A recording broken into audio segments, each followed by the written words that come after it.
Hey, what's up everybody? Hello everyone. Welcome to another weekly Wednesday live stream. I'm your host Peter. And I'm Mike. That's Mike, of course. You know Mike. It's been a while. Yeah, it has. And actually, I mean, I don't know if we shared this in the previous weeks, but you scared us a little bit there, buddy. Yeah, I got infected with the coronavirus. coronavirus. You actually had it, right? I had it, yeah. I think you are the first person in my immediate vicinity that I know who actually got it. So, but glad that you're okay now. You're feeling good? I'm back. I'm feeling good. Yeah. I don't have all my taste back yet, but it's improving slowly. So good. Well, it's good to have you back. Good to see you're okay. Good to be back. Yeah, I got really tired of my house eventually. Yeah, because you got self-quarantined obviously also because you were diagnosed with it. So just to be sure, you stayed home quite a bit to make sure nobody else could get it from you. Yeah, and I avoided the office 1 week extra just to be sure. Yep. Yeah. So yeah, glad to have you back. Glad you're okay. And yeah, also glad to see all of you guys. I'm looking at the chat there, a lot of names of people who we know quite well, all the regular viewers. Welcome in today's stream. Let me know if the sound is okay. If at any point during the stream you find out that the sound is, I don't know, like maybe some sound is too loud or something. Then I could try to fix it. Yep, we'll let us know. And Mike will check what he can do about it. Thanks for all the nice messages in chat, everyone. Yeah. Thanks for all the love for Mike. For all the love. Yep. Appreciate it. Yeah. All right, so today, not really a surprise what we're going to talk about, right? Makes sense to talk about this topic. Yeah, exactly. We're going to talk about this guy right here. I had to kind of secure a copy or a sample of it myself in the warehouse here, just so I could show you guys in the stream because.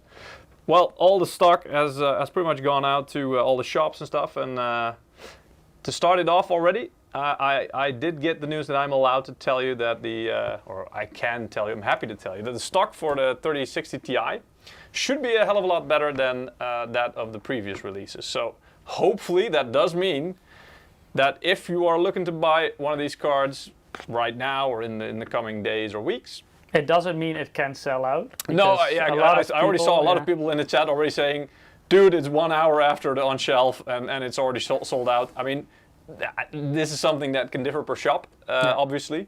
But the general amount of stock available should be a lot better and a lot higher than, for example, 3070 or 3080. So yeah, hopefully if you do want one of these cards, you should be able to get one relatively soon.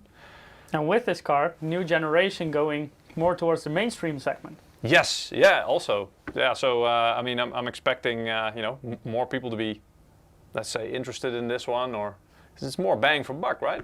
Yeah, and this is the price range where a lot more people will shop than in the price range for a 3090, for example. Yep. Which is a great card, but it is quite a lot of money. It is, yeah. And we're going to be talking about just how great this card is. And not just this card in particular, obviously. We've got one here. I'm actually going to take it apart for you guys later on this stream as well to show you guys what's inside, the things you normally don't see. Well, if everything goes right, you don't get to see these things anyway because you just put it in your PC and you enjoy the gameplay. But we've also got one built into a PC right next to me that I'm going to bring out at the appropriate time to show you guys. And so we're going to also show you some live gameplay, maybe some benchmarks. So yeah, stick with us. I see some questions in chat. If we have a giveaway today, we didn't talk about that yet. Of course. But we definitely do.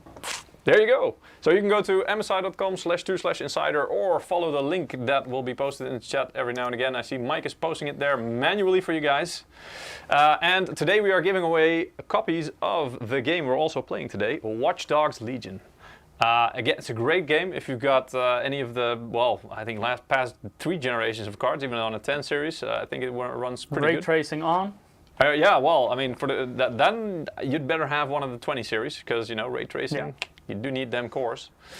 So, yeah, but especially if you're looking to buy one of these cards, man, if you have a game like Watch Dogs Legion to play on it, that does bring out the best in it. So, yeah. Let's get started, shall we? Yeah. So starting off, I want to share with you guys the lineup because, there's something quite nice in there that I don't think many of you have seen before. And you might not have known or heard about it. But let's go from right to left. Ventus 2X, so the 2-fan Ventus card. The triple fan, so Ventus 3X, of course. We've got the gaming trio that I've got here. So that one we're going to look at today. But as you can see on the left, there's the return of the twin Frozr. There's the dual fan gaming card again. I mean, yeah, we haven't seen that one yet in the RTX 30 series lineup. So this will be the first one. I don't have a sample yet. I also believe that it's not available yet. But this is like the first pretty much announcement saying that we will have this card and it will be on the 3060 Ti. Perhaps, not sure yet, we will also have it or introduce it on other cards going forward. But yeah, this is the first time that I'm actually allowed to and can show you a twin Frozr card. And I mean, it's been a while. I mean, these were usually my go-to cards also anyway. Yeah, the last generation, I believe we had it on 2070, right? Yeah, yeah, up to 2070. I mean, and it's always a bit like, you know, where can you actually, where does it give the best results? Where does it make sense to have a dual fan card? Mm-hmm. And especially with, you know, with the Ampere cards, the TDP, so the power usage going up a bit. I mean, it's technically probably possible to even do a dual fan on a 3090. I mean, hell, the Founders Edition is a dual fan, technically speaking. So you can do it. But that doesn't necessarily mean you're going to get a really good experience from it. So we always try to go for you know, the best experience, a good balance between really good cooling, so you get the best performance, while also at the same time getting a silent experience, so it doesn't sound like a friggin' leaf blower in your case. And that's also the thing. You can, for example, cool a 3090 with a 2-fan cooling solution, but it will be louder. Yeah, it's a trade-off. Yeah. I already see some people saying activate Windows. Yeah, this stream is also brought to you by Microsoft. Thank you for supplying us with a free copy of Windows. No, I mean, you know, we rebuild PCs. Like for this stream, the build I'm going to pull onto the table for you is... most of them are just one-time builds. Yeah, I built a PC just for this stream, for this segment as well. So yeah, you know, it doesn't make sense to buy a copy of Windows every friggin' time we, you know, change something in the PC or build a new one. It just doesn't make sense. Anyway. For the purpose of this stream, it's fine to do it like this. I'm sure Microsoft doesn't mind. Yeah. Bring red twin Frozr back. Ooh, you get some love for the red twin Frozr. I think that was a 10 series, right? That we had it last. Yeah, and there's always two groups of people who love the black and red design, but there's also people who love RGB. And of course, if something is red, then it's kind of hard to combine with RGB, unless you put it to red, of course. But Watch Dogs draw or gift, Furkan. During this stream, it's a lucky draw. So you basically, you just participate in the lucky draw, and every, I don't know, a couple of times during the stream, we will randomly select a winner from the people who participate. Oh, by the way, also depends on how you guys behave in chat. If you're all very friendly, we will give away more. Yeah, Mike's gonna monitor you on that one, and he's a tough one. So anyway, but also, I mean, last week we started out with the if you are a regular viewer, you can claim additional or bonus points. So that basically gives you a little bit of extra chance to win a prize. So yeah, make sure if you're a regular viewer, if you've joined more of the giveaways, you will be eligible or allowed to claim additional points. You can do this every stream, so it's not that you can do it once and then next stream they're gone. I do believe you can do it every single stream. So if you do have these points available, I would advise just throw them in there. Who knows? It can't hurt your chances. And the more streams you have visited, the more bonus points you will get in the giveaway. Exactly, yeah. So every time you participate in one of our giveaways, it will add up. I mean, the system will keep track of that. But I believe already the second time that you join, you get bonus points, right? Yeah, I think it starts from your second time, and then it adds up to, I think, like 10, 50, 100. Merrick says in chat, Mike is Santa Claus. Yes, today I definitely am. Yeah, or I mean, you could also behave, children. You could also technically call him Oprah. You get a game code. Exactly, he's going to be like that. So, if you watch Under Your Chair, you see Watch Dogs. I just wish we could do that. Would be cool. Yeah. How do we participate, Samvel? I think... Let me go back here. If you go to msi.com/2/insider, or if you follow the direct link in the chat, our bot will put it in there once every now and then. Now I'll also manually put it in there. Exactly. If you follow that link, then you can also directly go to the Gleam page and sign up. There you will see certain actions you can perform. The more actions you perform, the bigger chance you will have to win. And like Peter just explained, if you're a regular visitor, you can also claim basically like a royalty reward. Yeah? No, a loyalty, not a royalty. Yeah. Loyalty. I mean, we treat you, we try to treat you like guys like royalty, royals? obviously, but but it's indeed a loyalty reward. yes, yeah. A lot of people want to get the 3060 Ti. I can understand. All right, so let's go into why you would want to buy that. Also, if you guys want to find out more about the gaming dual fans or the twin Frozr card, let me know.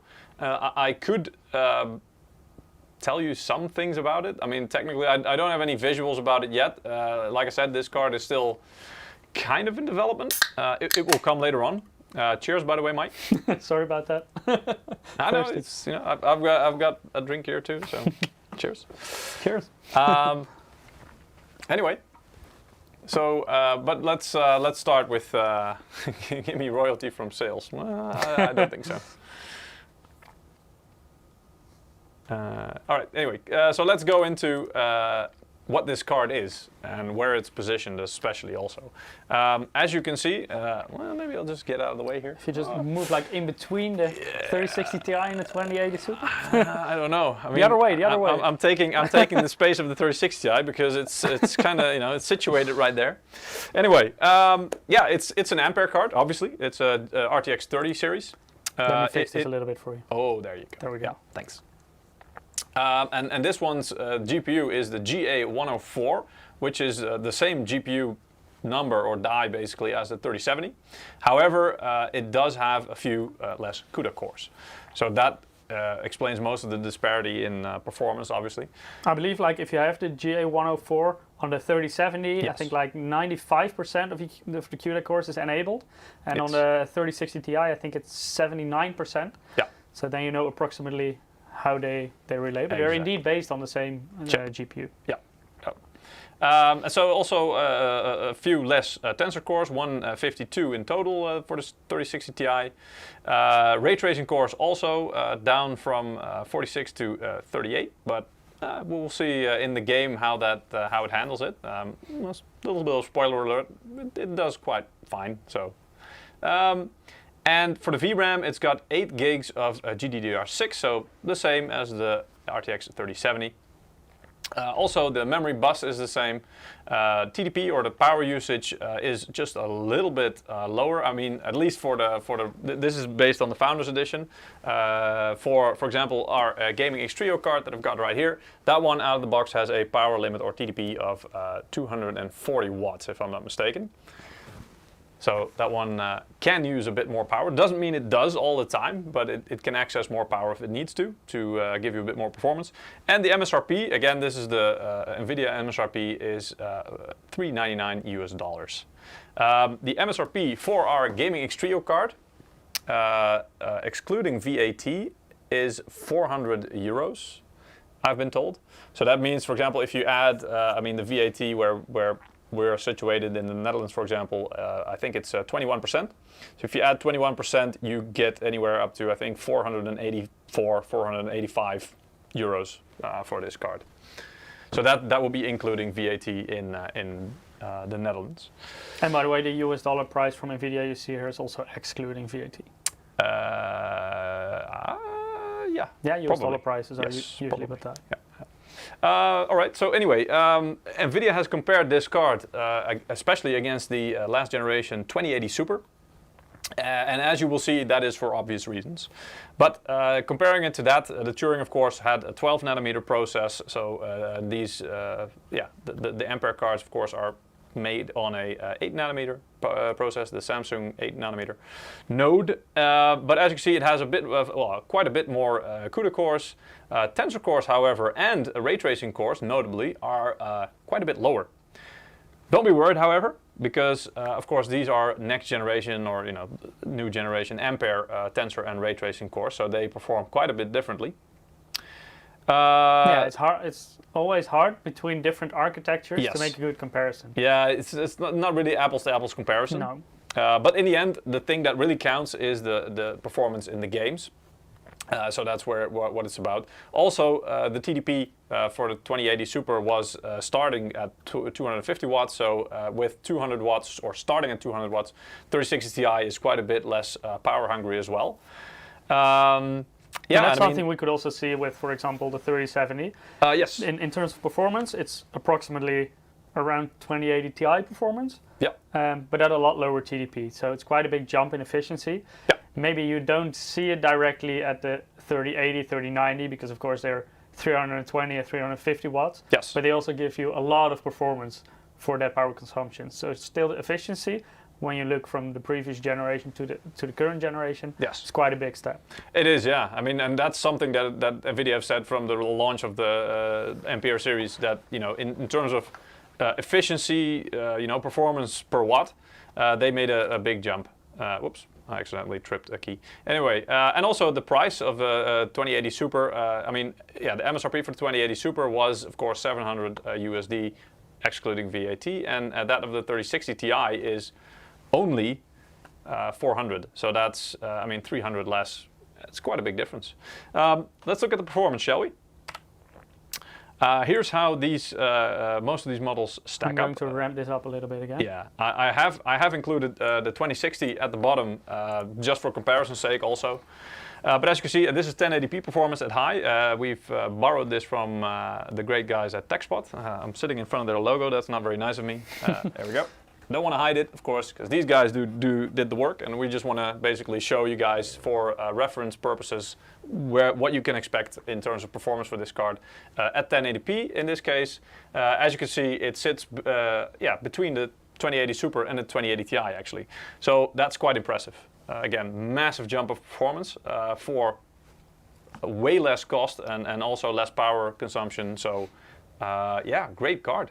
Also important to note here, this is 1080p resolution, yes, and there your CPU will make a big difference as well. Yes. So these are of course tested with the same CPU, so you still get a big overview. Yes. But and if you play at 1080p, then make sure your CPU is fast. Yes, and then of course these are also the system they use to test. I'm not 100% sure what CPU they use, but I'm pretty sure it's like one of the highest end. So that a top-end CPU. Exactly. So that the potential bottleneck that your CPU does give is minimized. It's probably like a Ryzen 9 or Core i9 CPU. Yep. But yeah, to be fair, if you're buying this card and you're playing at 1080p, I mean, you can do it, and you probably might get some benefit in some games, but I mean, as you will see, 1080p is not really where this card shines, because that, of course, is 1440p. So here we go. This card, I mean, the title of the stream kind of said it already. Is this more 1440p Ultra or even 4K? The card for those resolutions. I'm basically saying it's for 1440p. I mean, it can do 4K. We'll get to that. It depends a little bit per person. Yes. What do you play?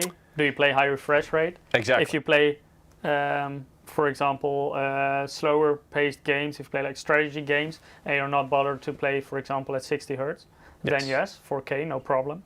If you want to play high refresh rate, then probably 1440p is a better resolution. Because as you can see here, also it's squarely put in between the performance of the 2080 Super and the 2080 Ti. So again, really impressive. I mean, it's an 18 game average. And I don't really have the list of. You can go over to TechSpot to the website for the 3060 Ti review. They list all the games that they test, but it's basically to give you like an average overview of. I think they do have like some quite demanding games and AAA titles in there, so it's not like all competitive games like CSGO and stuff like that, because there you'll just get very high FPS regardless. But it does kind of, it's to give you an idea of what kind of performance can you expect. And well, it's 100 plus FPS easily on most titles. So yeah, this is comfortably, if you're playing at a monitor with, for example, if you have a 144 Hertz monitor or even 165, something like that. Just tweak a few settings, and most games you should be able to make that with this card quite easily. What's also quite interesting, because for example in this overview we can also see the 2070, the previous generation. I believe that card was more expensive than the 3060 Ti. Yes. So then you see what big of a step it is basically in between these generations. Yes, it's quite a big leap indeed. I mean, we don't even have the 2060 in here. That's why I included the 2070 just for reference, and that one is down to a mere 80 FPS on average, and the 3060 Ti is already up to, well, 114. So. And the 2070, it's not a bad card still. No, I mean back in the day when that launched, also that was like one of the really good cards for 1440p as well. So yeah, this card is even better for it. I see a question. Why didn't you include 2070 Super? We had to make choices. Yeah. Otherwise, the chart would get too crowded, and it's very hard to make out the numbers. So we just chose a few. I wanted to include all the current 30 series cards in there. So we've got the 3090, 3080, 3070, and of course now the 3060 Ti. And I wanted to compare it to at least the top end Turing card, which was the 2080 Ti. The card that NVIDIA, of course, is positioning it against. So that's the 2080 Super. And then I had to choose one card for further reference, and I chose the 2070. Because that for me was also, last generation was also one of the, I consider it to be one of the very strong cards for 1440p. So I wanted to show the contrast. It was a pretty good card for bang for buck. I think that's why it's interesting to have it in this overview. Yeah, yeah. Yeah, Jonathan, this chart does make the 2070 look like a complete joke. But I mean, remember, that even the 2070 is no joke. If you've got one in your PC, there's no reason to throw it away. It's not a crap card at all. It's still really good. It's just that, with new generations, especially with Ampere, the jump in performance is quite significant. The question is, do you need it and do you want it? And of course the answer is yes. No, just kidding. Anyway, that's up to you guys. I mean, but we just want to show you that, yeah, there is a very significant jump in performance. So if you are in the market for a new graphics card, this is definitely one to consider. Especially if you want a game at 1440p. Maybe you already have a 1440p monitor. Maybe you're looking at upgrading from 1080p to 4040p. A lot of people do that. 4040p is the resolution that has the strongest growth of monitor sales and resolution being played at in all the platforms we can see it. So yeah, like 4040p high refresh rate monitors. Yes. They're really affordable right now, I think. Yeah, when you compare to a couple of years ago, they used to be extremely expensive, and now they're more and more affordable. Yeah. And it's a very nice sweet spot in between high resolution and a high refresh rate. Yeah. So you don't get the ultra refresh rates like you have on 1080p. You don't have the ultra high resolutions like you have on 4K, but it's nice in the middle for both of them. So I think for many people it's kind of a sweet spot. Yeah, it is, and it's a really good card for this. Okay, let's move on to the 4K performance. Again, also I think all these games are tested in high presets or with Peter's red line of death. Yes, well, we do need to draw the line somewhere. And as you can see here, it does beat out the 2080 Super, but here the 2080 Ti actually moves up a bit and swaps position with the 3070. Because, yeah, I mean, you do get above 60 FPS on average. Again, this differs per game. And with some settings, I mean, if you have a 4K 60 FPS monitor and you're okay with 60 FPS in most games, like, I don't know, like... Damn, what was that game called again? That came from the console to I forgot. Red Dead Redemption 2? Well, yeah, that one, but also the other one with the girl. Oh, the last. Aloy. No, yeah. The last was still only. No, that's PlayStation exclusive, I think. No. Maybe that will come later. The one with the robot dinosaurs in it. Anyway. Robot dinosaurs. Yeah. Chat will know it. Yeah. Anyway. But yeah, Horizon Zero Dawn. Thank you, Beetle. Told you, Chat will know it. Chat knows everything. Chat is all-knowing. Thank God for you guys that you're in the chat here with me. What would I do without you? But yes, Horizon Zero Dawn. Games like that, if you're and those should be quite playable. It should be fine at 60 FPS. They're it's mostly for shooters and stuff like that you want to go above to 144 or higher FPS even. But yeah, games like that, if you want to play that at 4K, this card probably, I don't know exactly for Horizon Zero Dawn, that might be a bit more heavy on the FPS, but should be able on the average to handle it. Maybe a few tweaks here and there, and you should be able to get a nice 60 FPS out of it. So I've seen a lot of reviews saying it's really not a card for 4K. I kind of disagree. I think you can definitely make it work, but it's really up to you. So for the price, if you can make it work and you have a 4K monitor and you wanna do that, I think it's a great choice also. Because yeah, I mean my red line of doom really goes. I mean on a 2070, that one drops below a 60, and really 60 FPS is where we draw the line for most games at least. I think it also depends. If it's like a strategy Yes. game, I agree. Then 60 is fine. If you want to Yes. play like a shooter game, Yep. then I would personally prefer to go into 3080 territory, Yes. around 100 FPS. Yeah, but why would you want to play a shooter at 4K? That's mean- true. Well, okay, let's say if you do it like a Doom game, you know, like for the not If you want all the competitively. eye candy, Yes, then, not yeah. competitively, but more eye candy. Yes, of course. But indeed, if you're more a competitive player, you probably won't be playing at 4K. I mean, some exceptions here and there, of course, and it's really up to you. But you know, competitive players tend to play at lower resolutions. They don't even tend to care about 4040p. They they tend to mostly stick care at about refresh rate. exactly. Not as more. But yeah, you can definitely make it work. I think it's a great card for both 4040p and 4K. However, of course, for 4K, you have better options. If you are a 4K gamer and you play most of your games in 4K, and if you can upgrade to a 3070 or perhaps even a 3080, those cards, of course, offer even better performance, as you can see in the graph. So yeah, man, it's really up to you. In YouTube chat, Mr. 7Digit is saying these benchmarks only make a 3080 look good. Well, if you go back to the prices, you can see it's quite a big price leap yep. between them. Yes, because the 3080, of course, is $700 excluding VAT, and this card is 400. So it's a big gap. It is. It's almost half the price of the 3080, based on MSRP. Yeah, it's so about 60%, something like that. And I mean, well, almost 100 FPS average to 64. I mean, yeah. If it's 60% of the price, you do get near to the price per frame ratio, but yeah. Anyway, it really is up to you how much you're willing to spend. 700, 800, or $1,000, or you know whatever currency you have is quite a bit of money to spend. But if you have it and you do spend a lot of time playing games, then you know why not? It'll be worth it. But it really is down to you and your choice and your wallet. We cannot speak for that. So we just offer you the results and what you can expect, and then it's up to you to make a choice. Can I run this on a 550 watt power supply? Yeah, depending on the rest of your build, it's possible. I think we recommend a 650 watt power supply. It also depends on what power supply it is. Yeah, exactly. the quality. Yeah, if you have very high quality 550 watt power supply and you Yes. don't have a CPU that consumes a lot of power, then I would say yes, you can do it. If you have a very power hungry CPU, if you want to maybe overclock either a CPU or GPU, then definitely take a little bit stronger PSU. Yeah, you do want that headroom.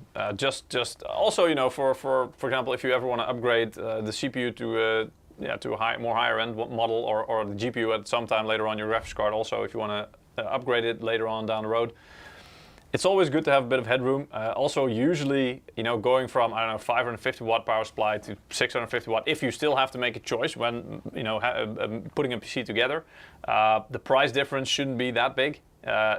Considering, or you know, if both of them are of equal quality, let's say, the price difference should not be that big between 550, 650, even 750 watts.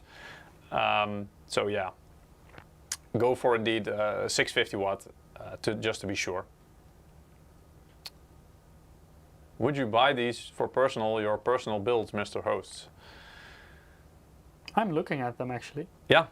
Same I need here. to upgrade. I also saw someone talking about the generation skippers, basically. Yes. I'm also still on a 1070. So for me, I'm looking at approximately these kind of cards to upgrade my PC. Yeah. Yeah, same here. I mean, they are very interesting cards. I'm also playing at 4040p, so it's perfect for that resolution. And yeah, I mean, they're pretty friggin' sweet cards, guys. What can I say? But I don't want to upgrade just my GPU right now because my CPU is probably the biggest bottleneck. Yeah. So I would probably upgrade everything at once. And you've got special demands as well, right? Yeah, I want to have everything very small so it fits in my 7-liter case. There you go.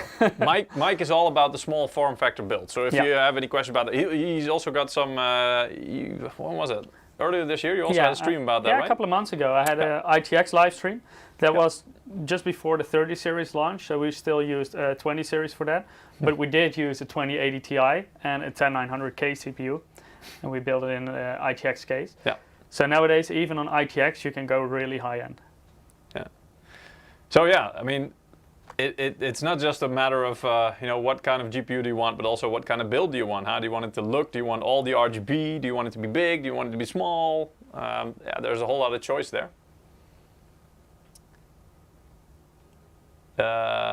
Seeing some people asking about the stock as well. Again, this differs per country, obviously, but I have been told that the stock should be a lot better than the 3070 or the 3080, 3090 available. So hopefully, if you guys are looking to buy one of these, you should be able to get your hands on one pretty quickly.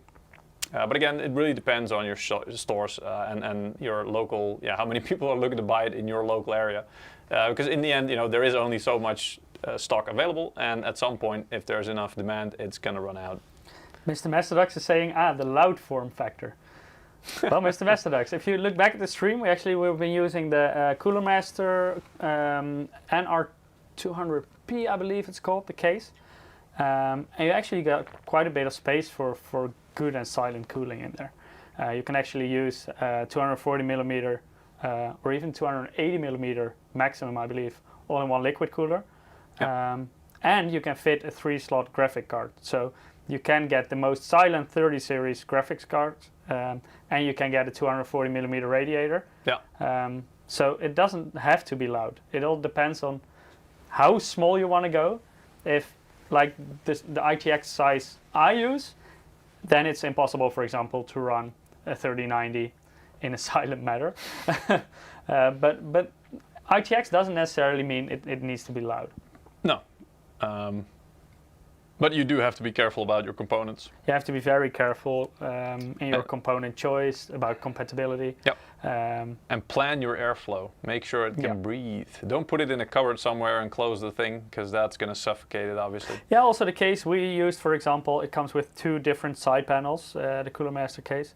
It has a tempered glass side panel and a regular side panel that can breathe because it has holes in the side.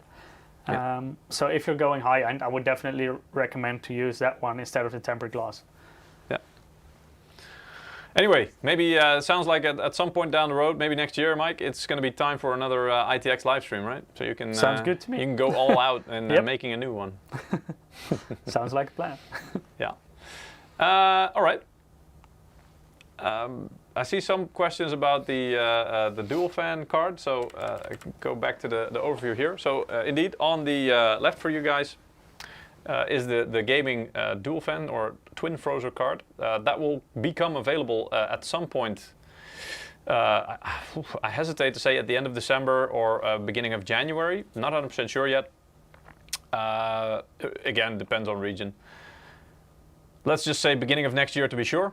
And yeah, I mean, it should pack a lot of the same features of the Gaming X Trio that we're going to be looking at in a few minutes in detail, but with some small exceptions to optimize the build quality, of course. So yeah, I hope, and I'm trying to, see if I can get a sample at some point so I can show you guys firsthand how that will look, because I'm also really excited to see, yeah, the first RTX 30 series twin Frozr card, guys.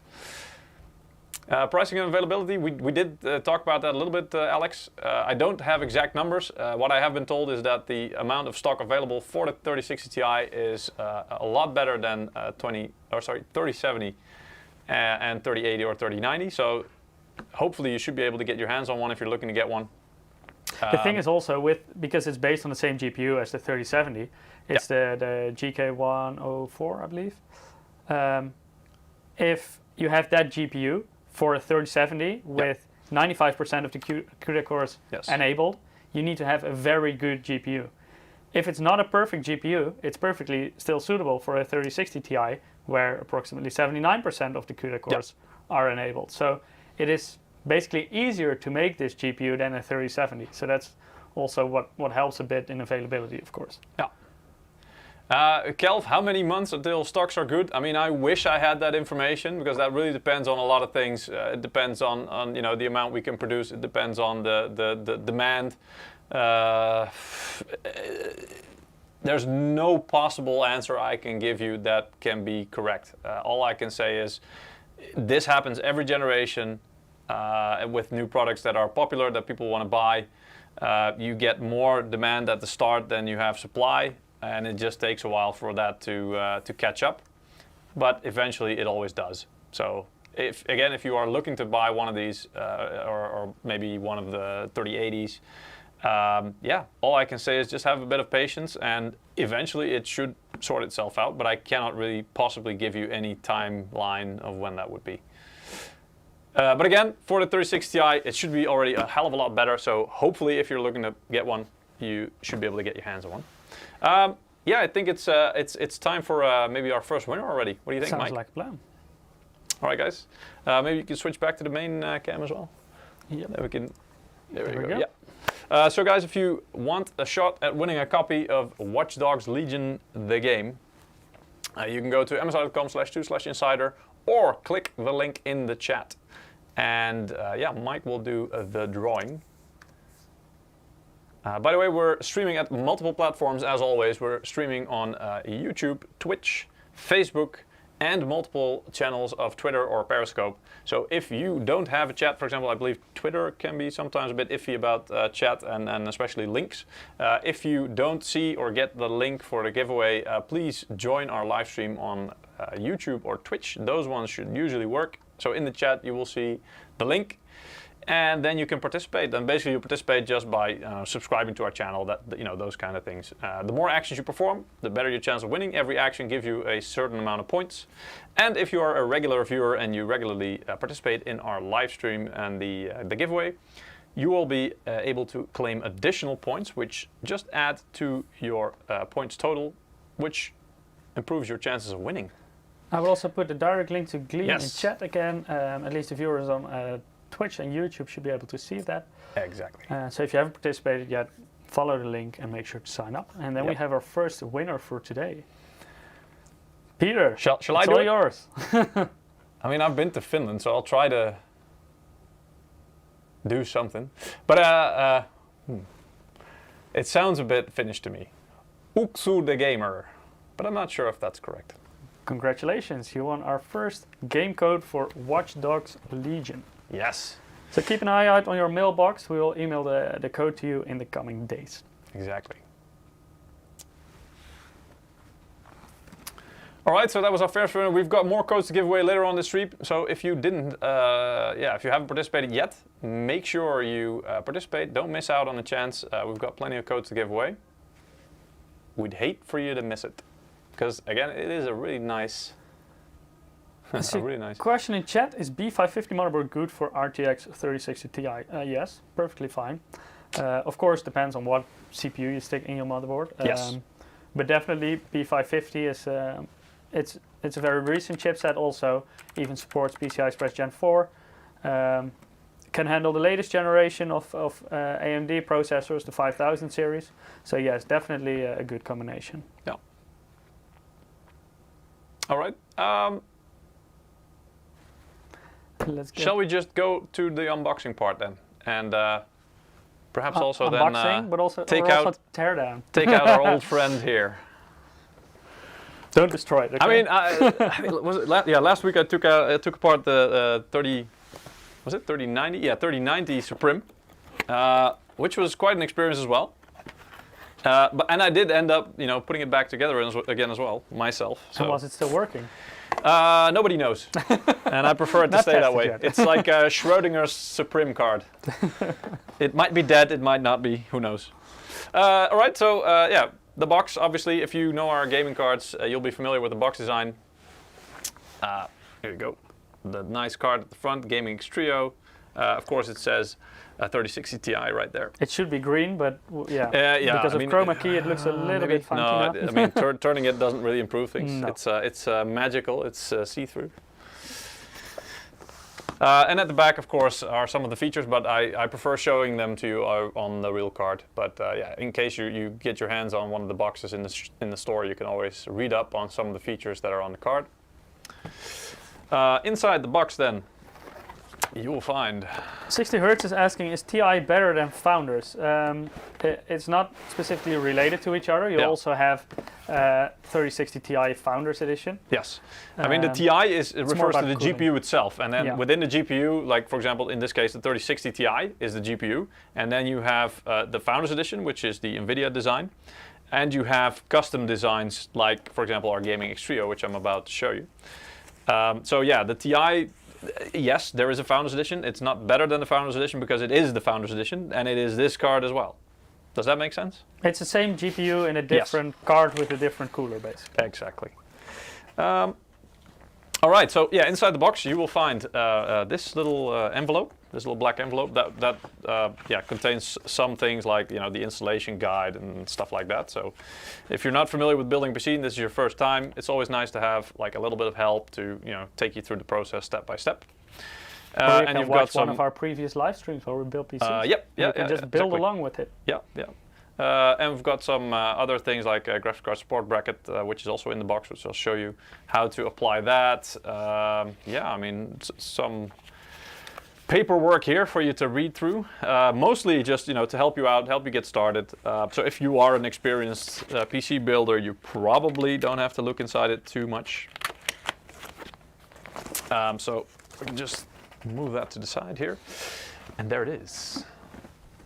So as you can see, there's two things physically in the box. One is, of course, the graphics card itself, and then under that, and I'll take that out just for you guys right now, is the graphics card support bracket. Let's see. Oh, there is an opening. Here we go. Then I don't have to demolish the plastic. So it's a metal support bracket. It goes under the card. Actually, I'm holding it upside down. It should be like this. Here we go. Very stylish. Won't stand out too much because the graphics card should get all the attention, not this thing. Basically, this is perfect for if you are going to move the PC or take it with you somewhere, and you just mount this under the graphics card and make sure that the graphics card is leaning on this, so that then during transport, if you hit any kind of bumps or stuff like that, then this will help the card, stay in position and give it some extra support. Other than that, it's not really necessary in your build. Just use it if you feel more comfortable with it.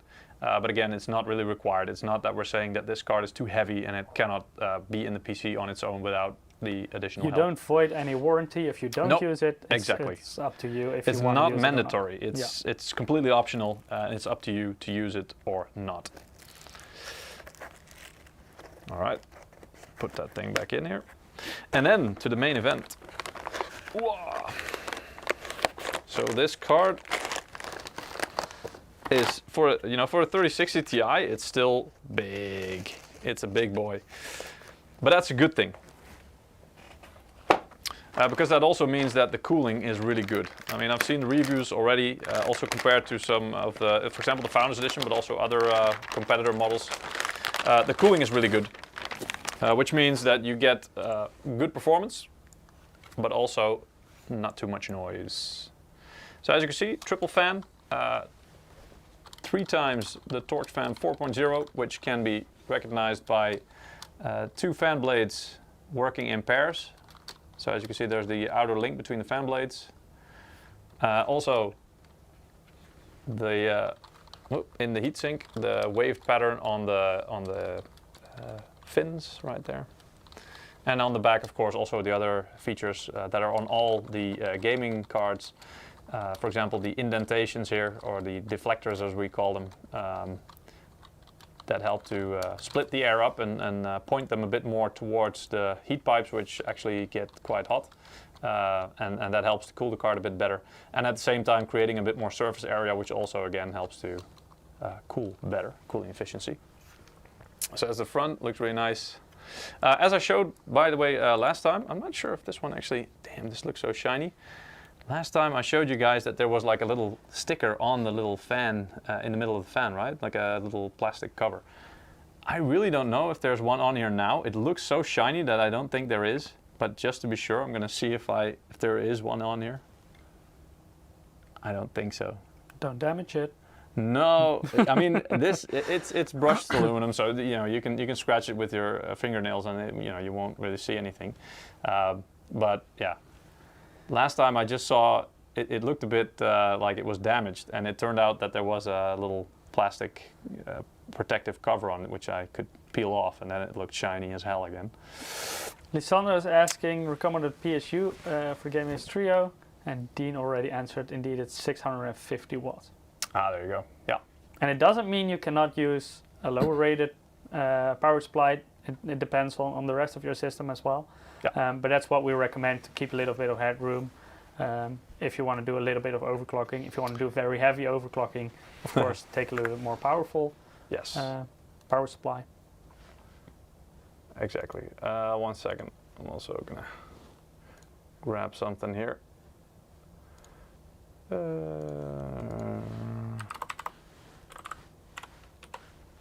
Anyway, yeah, so as you can see, it's quite a long card as well. At the back side, you can see the backplate.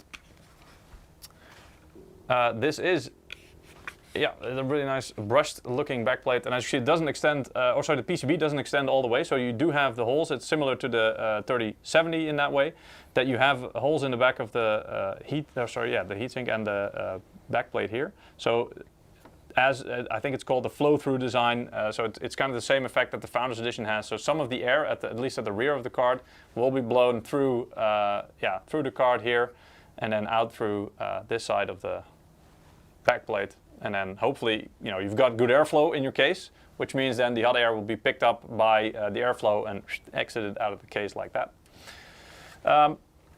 Very nice on the side as well. Again, the MSI logo, the mandatory GeForce RTX branding.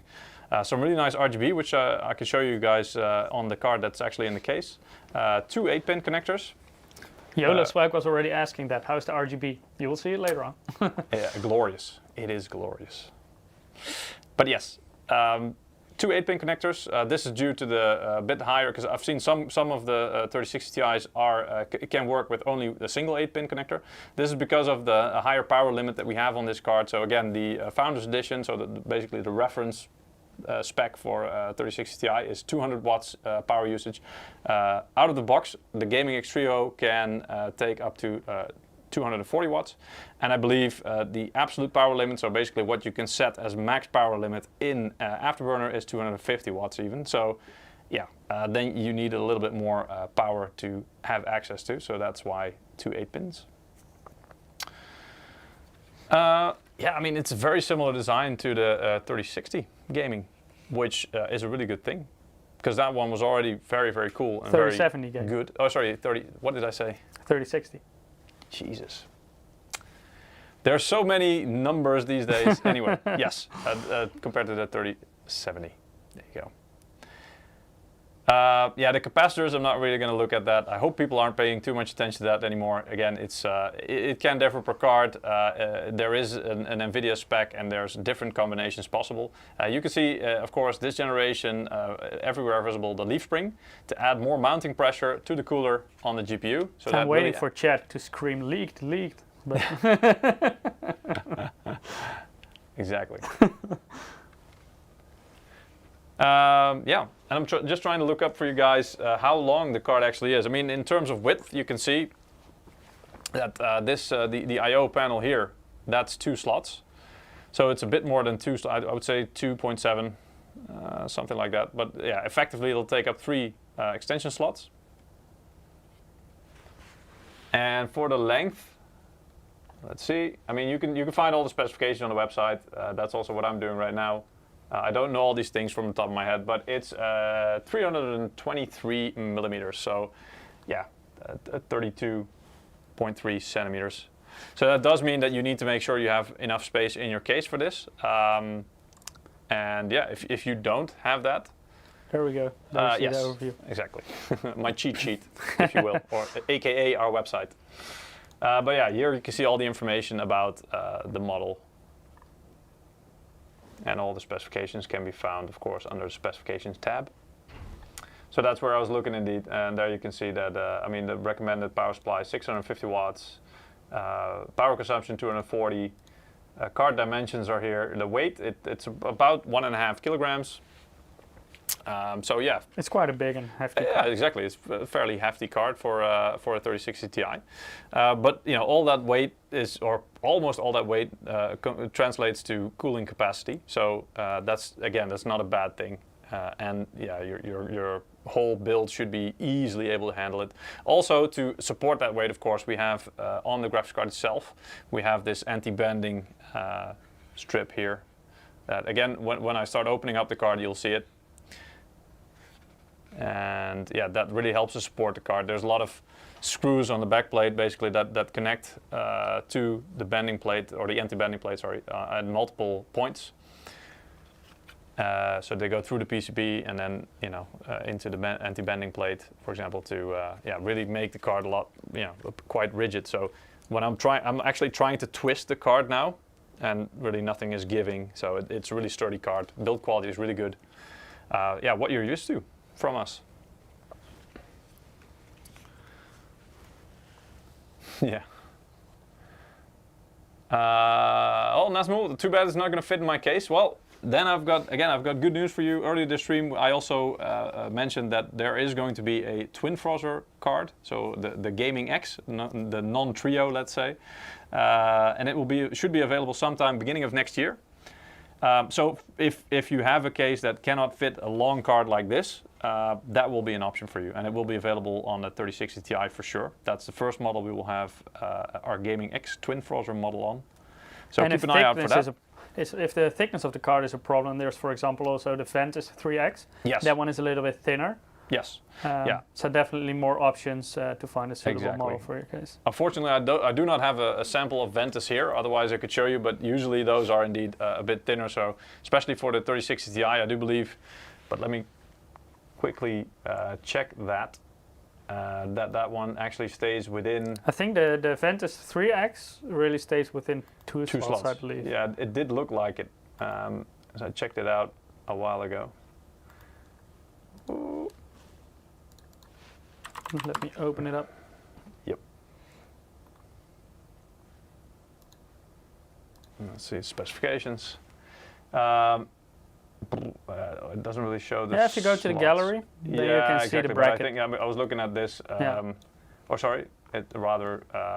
It's 42 millimeters. I think that's quite close to. I'm not sure of the exact spec of the card, but as you can see here, indeed, this is the side view, or basically, if you look at it, if you're looking at it like this, of the Ventus card, and as you can see, it does stick within the two slots. So indeed, Ventus 3X, if you have to stay within two slots, Ventus 3X is a good option for you. I think the Ventus 2X will also do that. Let me quickly check. I think that one might be a little bit thicker because it doesn't have the length. Yeah, just a bit. Okay, yeah, that's true. Yeah, so that one, the heatsink needs to be a little bit thicker because of it still needs to dissipate the heat. Still have sufficient surface for your cooling, basically. Yeah. But yeah, if you do have, if you can fit the width, so basically 2.5 slots, but the length is a problem for you, then a shorter card is available, and also for a gaming card. So the Gaming X version should become available somewhere beginning of next year. So that would be the twin Frozr, the very first twin Frozr to be on the RTX 30 series. Yeah, so look out for that one if you need a shorter card. Okay. I think that covers most of the outside. Let's start opening it up, shall we? Maybe Mike, in the meantime, you can draw another winner. Our next winner. Yes. Oh wait, sorry. I see somebody asking about the weight. Maybe I can go back to the webpage. Again, you can just find it there. I think I covered it basically. It was, I think, just under 1.5 kilograms. Yep, 1,452 grams. So that's just short of 1.5 kilograms. Reminder, and then just to put it into perspective, but the Supreme card we were reviewing last week, that one was close to 2 kilograms. So this one is quite a bit lighter than that one. Still quite a hefty weight for a graphics card. But that should be fine. Like any build, I mean, Mike can also testify to this. I'm not sure when everybody started to make PCIe slots more sturdy and adding extra, you know, mounting pressure, or what is it? The extra plates and stuff, and extra screws, or to make sure they can handle more weight. But yeah, this was quite a while ago when that happened. Yeah, it was at a certain point, like graphics cards that became that big that you had some sagging sometimes. Yes. So basically, like the back of the card is hanging a bit compared to the bracket. So that's why more and more, especially larger cards, are reinforced with a metal plate. Yep. It's also safer, of course, during transportation. If you're going over a speed bump, that you don't break anything. Exactly. So if you haven't participated in the giveaway yet, go to msi.com/2/insider. I will also post a direct link to Gleam in the chat right now. If you're on YouTube and Twitch, you can just follow the link and you will directly. I just saw somebody saying "Destruction begins!" Finally. Well, I hope I'm able to keep it in one piece. We have a next winner. Congratulations, Sayed. I don't know if I pronounced it correctly, but congratulations. You also won a game code for Watch Dogs Legion. Keep an eye out on your mailbox because we will email the game code to you in the coming days. Yep, congratulations. And again, we've got more codes to give away, so if you haven't won yet, don't be discouraged. If you haven't participated yet, go to the Gleam link or follow the link on msi.com/2/insider. We've got some more codes for today. Exactly. So no worries yet. Yes, you still have plenty of chance to win. All right, so we've got 1, 2, 3, 4, 5, 6, 7, 8, 9, 10, 11, 12, 13 screws for the back plate. And this thing, again, I was going to say this thing should be magnetic, but it wasn't, the screws weren't sticking to it quite that well. I don't think this one is magnetic. Usually you can see it at the head of the screwdriver is usually darker. Oh, it is. You looking? Yeah. There you go. So it is, but yeah, it is magnetic. All right.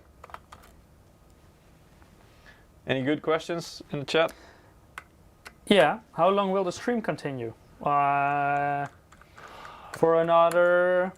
I think 1.5 hours, maybe, approximately. Something like that. I would guess something like that. It usually lasts anywhere from 2 to 3 hours.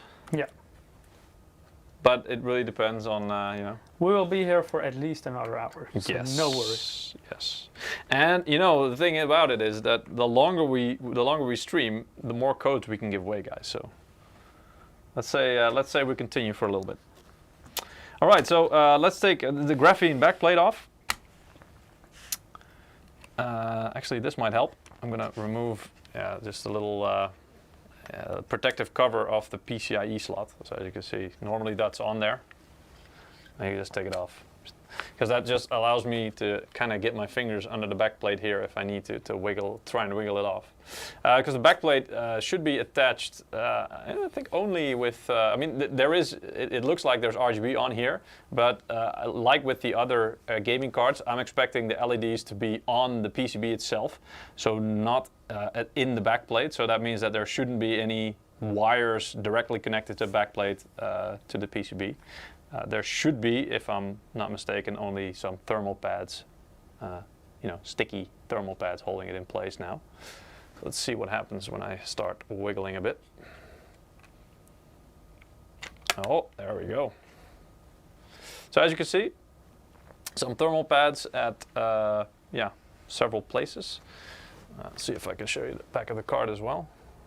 So mostly on the memory and on the back of the, you'll see on the front when I take the cooler off in a minute as well, but these are the power components here. So those are really the things that require or could do with some additional yeah, it's the rear side of the power cooling. Stages. Exactly. So there you can see. And here you can also see, I mean, the back of these cards, it doesn't look as nice as this, you know, obviously. But here you can see these, these lines here. That's also to give it more stability. So these back plates are actually quite sturdy. They don't flex quite that much. So they really add a lot of stability to the card itself, especially when, of course, all the screws are connected through it and through the PCB and onto the other various components. But yeah, nice clean back plate there. And as I mentioned, no cables going through or from the backplate to the PCB. So indeed, like with our other gaming models, the LEDs are nicely aligned here on the edge of the PCB. And the PCB only goes part ways along the cooler, because there is again the edge where you've got the holes here, where you've got the flow-through design going on. So the fans, where are we? Here we are. At the back, basically, so this part pretty much, I think from around here, the air is blown pretty much clean through the heatsink and then exits out the back. But that does help quite a bit with cooling as well. Also a nice firm plate here to, of course, give extra stability and sturdiness to the whole design. And let's see, I think the next step will be to do the leaf spring. And of course also very carefully then disconnect the... this one's going to be a challenge. There's one way under there, if you guys can see that. So I'm probably going to have to see if I can take off the leaf spring first, which should be on there quite tight.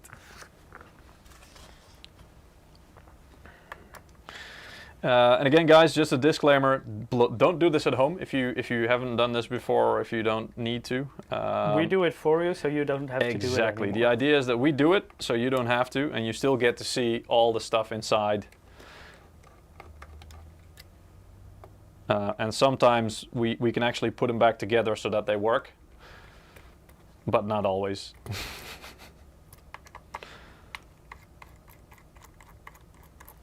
All right. That's the leaf spring. And now, I mean, that's really one of the main things that helps the cooler stay in place when the rest of the screws are removed. So now what I'm going to do is I'm going to remove these little connectors here. So one will be, I think, no, actually both will be for the, I'm not sure now. I think both will be for the fans. So there are fan headers to let the fan spin, basically. And I really carefully have to remove these. I think there are multiple connectors there because the fans can also spin at different speeds. Yes. I'm not sure if they're 100% independently. There might be two linked together and then one going separately. Maybe we can find out internally. I think that's it, because I think like one of these connectors here, the white one, there's two separate pairs of cables coming from this one, and then the black connector only has one. So I think the white one is powering two of the connectors. Once we take it off, I think we might be able to see which ones. I'm expecting them to be probably the front two ones. But yeah, because the other one is blowing through at the back. Yes, not sure. Oh man, this thing is in here quite tight, and I actually cut my nails recently, so could have done without that. Yeah, exactly. A bit longer nails, or having some fingernails, actually helps when you're trying to... Jigman is asking in YouTube chat, is this overclocked? Yes. Well, as in this is a factory overclock model, yes. So it has an overclock out of the box? Yeah. Correct, yeah. So, well, maybe I can get my cheat sheet, aka the website, going again, but I actually don't know what the Founders Edition or the reference boost speed is, but this one starts at 18, or the boost speed of the Gaming X Trio 3060 Ti is 1830 megahertz. Another question, Zero Damage ADC is asking, does it have a 0 RPM mode, so zero Frozr? Exactly. So that feature, we've had that for quite a long time. I think we introduced it somewhere along the lines of the 700 series, maybe even earlier. And yeah, that's called zero Frozr, indeed. And a lot of people used to think that something was wrong with their card when the if the fans would stop spinning, but obviously that's not the case. Basically, they switched on their PCs and the fans didn't start spinning. No, because the card wasn't hot, obviously. No. So the fans didn't need to spin. And especially if you just boot it up, the graphics card is just an idle when you're just sitting in Windows. Exactly. So then in many situations, the fans will just stay off.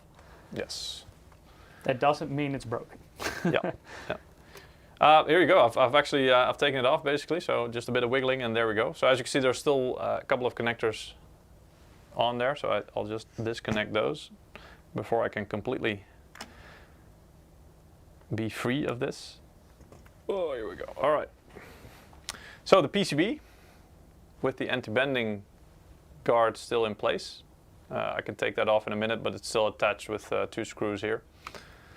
Other than that, I can basically take it off, or it's loose, let's say. There's still some thermal pads sticking to these memory modules. The other ones stuck to the heatsink. But as you can see, all the memory modules are fully covered by thermal pads there. 8 gigs of GDDR6. Correct, yeah, all 8 gigs. And here's the GPU, obviously. I'm not going to polish it up right now because, I mean, these cards will have to get put back together again after the stream. And then hopefully they should work. On this side, you've got the power connectors. Let's see, yeah. You've got the fuses here to add some extra layers of protection. I'm trying to get the camera to not focus on me. Maybe I should try and get out of the way. Come on. Yeah, that's better. There we go, yeah. So the little white with gold sides, basically the fuses. So for each of the 8-pin connectors, there's one. This is to limit any kind of damage. So if any kind of electrical damage occurs, this will limit the damage so that the card can actually be salvaged or saved if in the event of that happening. Looking a bit further along the card here, then you've got again the power components, or PWM as it's called. So here's the some of the caps. Andrew's asking what's the Gleam link. I will put it in chat right now. And underneath there's a little separate heatsink here. This one, there's a dark black basically heatsink. Under that are the MOSFETs. So that's also one part of a power stage. So basically, if you're looking at power stages, you're looking at, like, you know, you look horizontally. So basically, a single power stage will probably be these components here, and then there's another power stage here, and another one here. Yeah, you basically have underneath the heatsink you see here, you have the power stages. Yeah. Then you have the chokes. Yeah, the chokes are the square parts here. And then you have the capacitors. The capacitors, indeed. Yeah. And then it goes to the GPU. Yeah. It's similar like on a motherboard. Yeah, yeah. The technology used is quite similar. Yeah. I'm going to see if I can remove the anti-bending guard. So again, that's being held in place here at the I/O bracket, as we call it, with 2 screws. So I'm just quickly going to remove those. Bomber is asking, has anyone understood how the loyalty entries work in Gleam? It's basically if you're like a regular visitor and you have visited our stream multiple times, then you can get extra entries in Gleam, which gives you a bigger chance to win in a giveaway. And you already get that from the second stream that you're here onwards. So the second time you participate in a giveaway, you will get some extra points in Gleam. Yes. All right, well, here we go. So I've taken the anti-bending guard off here.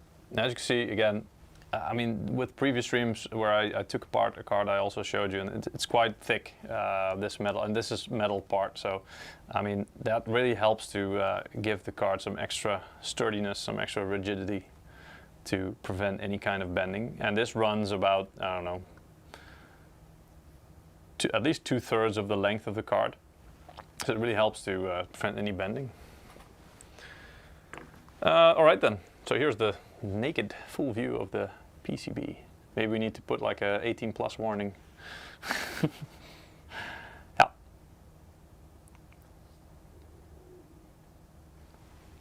I'm trying to see if I can actually take off the, oh, I think I can, yep. There you see the power stages. Exactly, yeah. Well, actually, I think they're technically called the MOSFETs, right? These little square chips. These are, you have different kinds of power solutions. Yes. You have like the traditional MOSFET way of doing it with a high side MOSFET, a low side MOSFET, and a driver. But these are power stages because they're in one package basically. So it's only one chip in front of the choke. So these are power stages. Fair enough. It's all integrated in one chip. It saves space. And usually they're also a little bit more efficient than when you have 3 separate chips. But you mean like a driver MOSFET? A driver MOSFET is also like integrated in a package. Say, that's one chip. Yeah. But a power stage is a little bit smarter than a standard driver MOSFET. All right. The rear of the PCB. Again, it's a nice clean design. It is a bit, as you can say, I mean, in some of the cards, like for example Ventus, they will probably be only as tall as this. And as you can see here, it bumps up the height basically, or the width of the PCB. Also, this is basically to accommodate for example, the RGB, but also to give a little bit more space to be able to space out some of the components. And this helps with stability, performance, heat dissipation, obviously, because you've got a little bit more surface area to dissipate all the heat that of the electricity running through the circuit board itself. And also, what we've learned in the past years, a long time ago already, is that spacing out some of the components a bit further apart from each other can help. It's not like the golden solution, but it can help to reduce potential coil whine. Though I have to say, for the 30 series, I haven't seen or heard many reports of coil whine, so that's also a very good thing.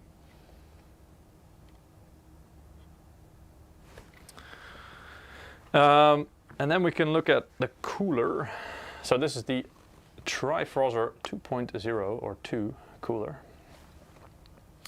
It's called 2.0. It's not really the second triple fan cooler we've ever made. We started making triple fan coolers a long time ago. I think one of the first ones was featured on one of the Lightning cards, maybe even the 900 series. I think the 980 Ti Lightning had a triple fan cooler.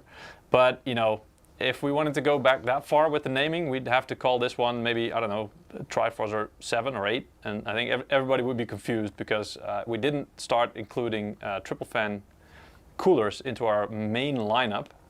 So apart from Lightning cards, we didn't really start including the triple fan coolers until I think we had one model on the 1080 Ti.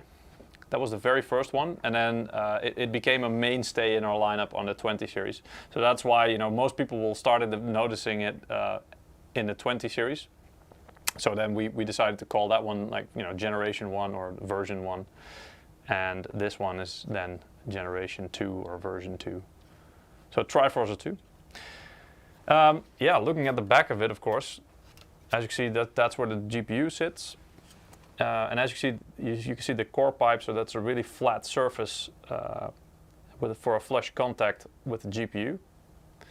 And so these are really flattened and also pushed together, so you can have more heat pipes contact the GPU die, so the surface of the GPU, to take the heat away from the GPU, and then of course disperse it along the full length of the heatsink. So you can see that the heat pipes then run along the full length of the heatsink on either side. And then the memory modules are basically contacted by the base plate around the part of the GPU. So there's, I think this is an aluminum base plate around it. These modules are actually touching, through a thermal pad of course, but touching the same heat pipes as well as the GPU. So they actually might get a bit more cooling benefit, but shouldn't be too much difference. And then of course here, this row is basically also where the power components then can distribute their heat away from the power components into the heatsink as well.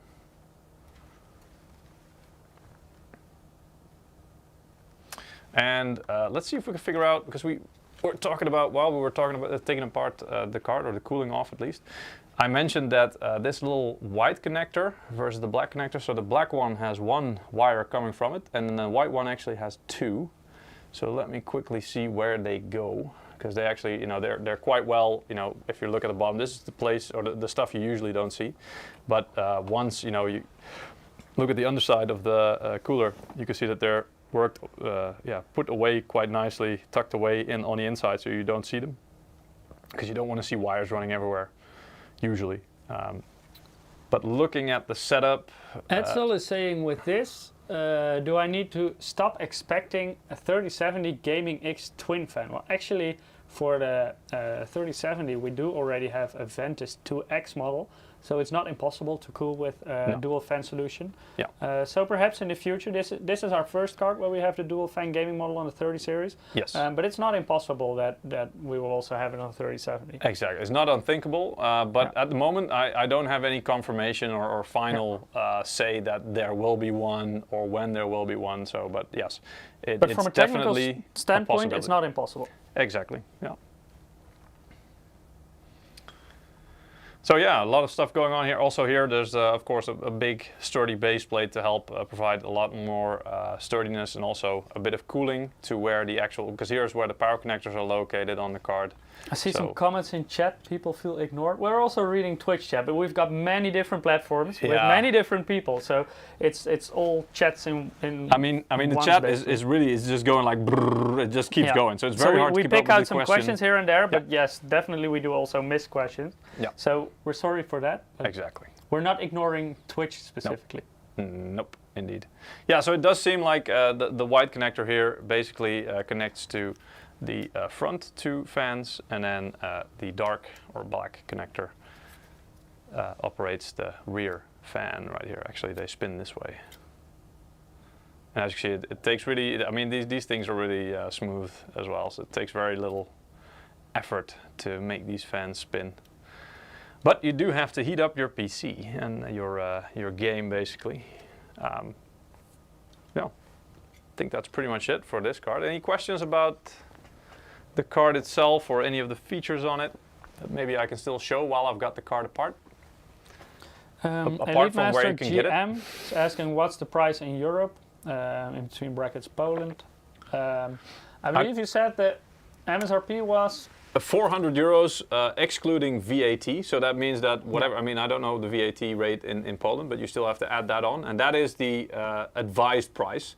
So that's not to say that you can find that in the store for that price. The stores retailers they can decide their own prices. Yeah. So if it is for a different price, I know a lot of people get angry with us, but it's not. We only recommend a price. We don't enforce a certain price for. Can we go back to the main view? I do see a really interesting question. Inferno 912. Are MSI products made for EU market, or is the same for China, for example?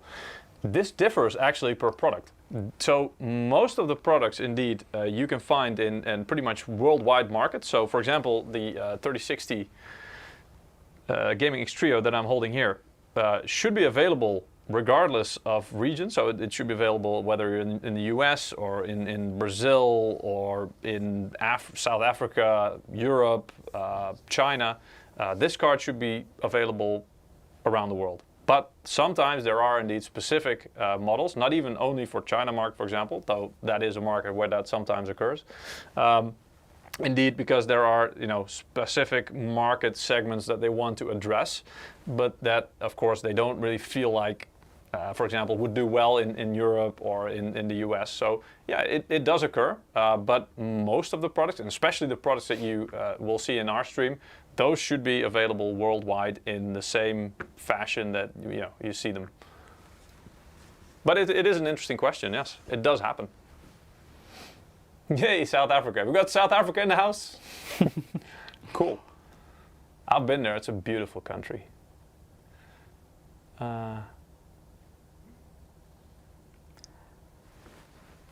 Okay, I see a lot of people, sharing information about pricing and stuff. Oh, yeah, that's always interesting. Another question: when will it be in laptops? I don't know. No. There's no information about that quite yet. So yeah, we'll have to wait and see. Are you all using green screen? How'd you guess? Yes, we are. If I show you something green, like oh, here we got it. The box again. Actually, that's not bad. you know, the green. But now let's take a look here. Yes, there you go. So yes, we chroma the hell out of this.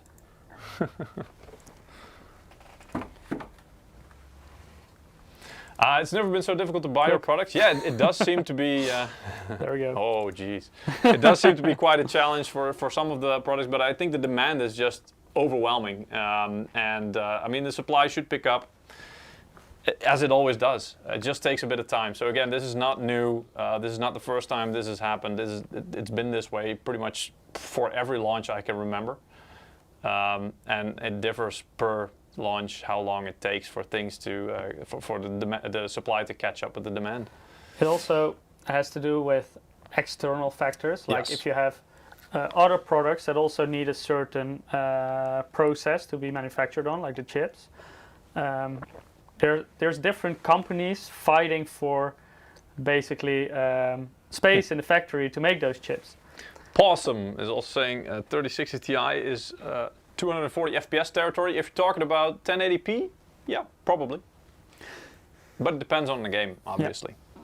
But you know, considering you're probably talking about competitive games, otherwise, why would you want to go for 240 hertz? Competitive games, yeah. But I mean, yeah, you might not even need a GPU like this to achieve that in some of the games, like CS:GO.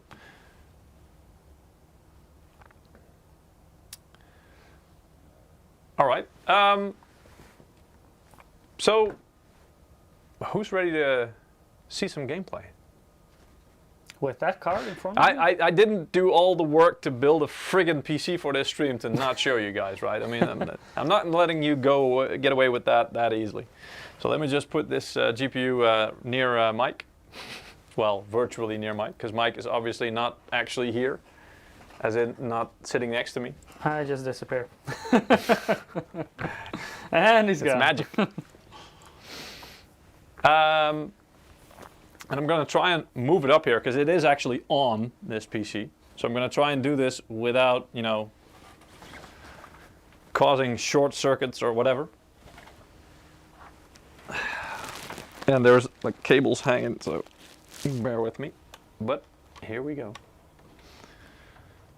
Quite a different build compared to last week. Last week we had a build for Supreme. Which was also more high-end, so we had a more high-end case, a very high-end CPU in there as well, which was AMD-based. This week we have an Intel-based platform. Maybe I can show you guys like this. I see you are a very lazy PC builder. You I didn't am. even connect the RGB of the water cooler. I think I did, but I'm not sure what happened here. I guess I didn't want it to steal the spotlight from the motherboard. The motherboard doesn't really have RGB, does it? No. No. It has RGB headers, so you can control, for example, external RGB devices, like the fans in this case, which is the Forge 100M. Yeah. Yeah, maybe, also if you have like maybe we RGB can start memory with the case. Yeah. Oh, sorry. Yeah, let's do it that way. Indeed. So as you can see, two fans in the front. These are RGB fans. Yeah. 120. Yeah, 120 millimeters, and there are different versions of the Forge case. Yes. So this is the 100M. That one has two fans in the front, and they're regular RGB, so they're not addressable. So they can do one color at a time. Yes. Then there is. I can very easily change them. There's a button on the front panel as well. You can change them, or you can sync them up with your motherboard, so you can synchronize it with all your other RGB components. Oh, here we go. Some cool effects. Exactly. Then there is I'm just cycling through the presets of the case here. I don't really have to program anything to do this. Yeah, these are just the presets of the case, indeed. Yeah. Then there's also the Forge 100R, and that one has addressable RGB lighting. So then the fans can also do, for example, rainbow effects. They can show multiple colors at the same time. So then you can get all the cool effects and stuff like that. And then there is also the 110M, and that one has regular RGB fans like this one, but then has three in the front. So there's one more in the middle, and then there is also an RGB fan in the back of the case. In this situation, it's just a black fan. Yeah, indeed. So it's located here. Let's see if I can point it out without putting my fingers in it. Oh, wait. Yeah, here we go. So it's located in the back, right? Yeah, so for the 110M, there is an RGB fan there as well. And then here on the water cooling, this is the MAG Core Liquid 240R. That one has addressable RGB fans. and it has RGB in the water block. Yes. But Peter didn't connect it. In the header here. I mean, we used the same cooler last week, so you can see it in the full RGB glory there. Today, I didn't really have time to connect all the RGB, so. It's just a quick and dirty build. Yeah, exactly. Well, it was more about the performance that I wanted to show. Spooky is asking, is this a Z490 motherboard? No, this is a B460 motherboard. Yeah, actually, I mean, we're going to look at the build first a little bit, and then Mike will explain a little bit more. Has some more to explain about this motherboard and also exactly a related model. This is a brand new motherboard. Yeah.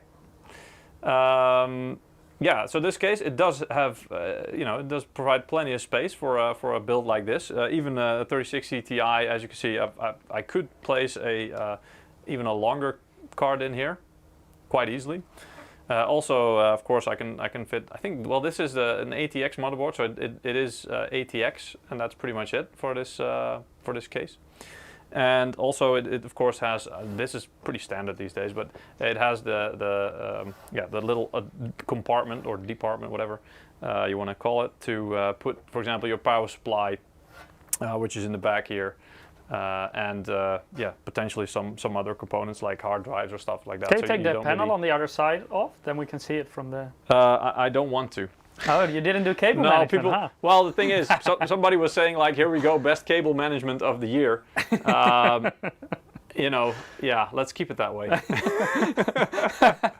So is it going to explode if you take the rear panel No, off? it isn't. But let's just say let's not do that.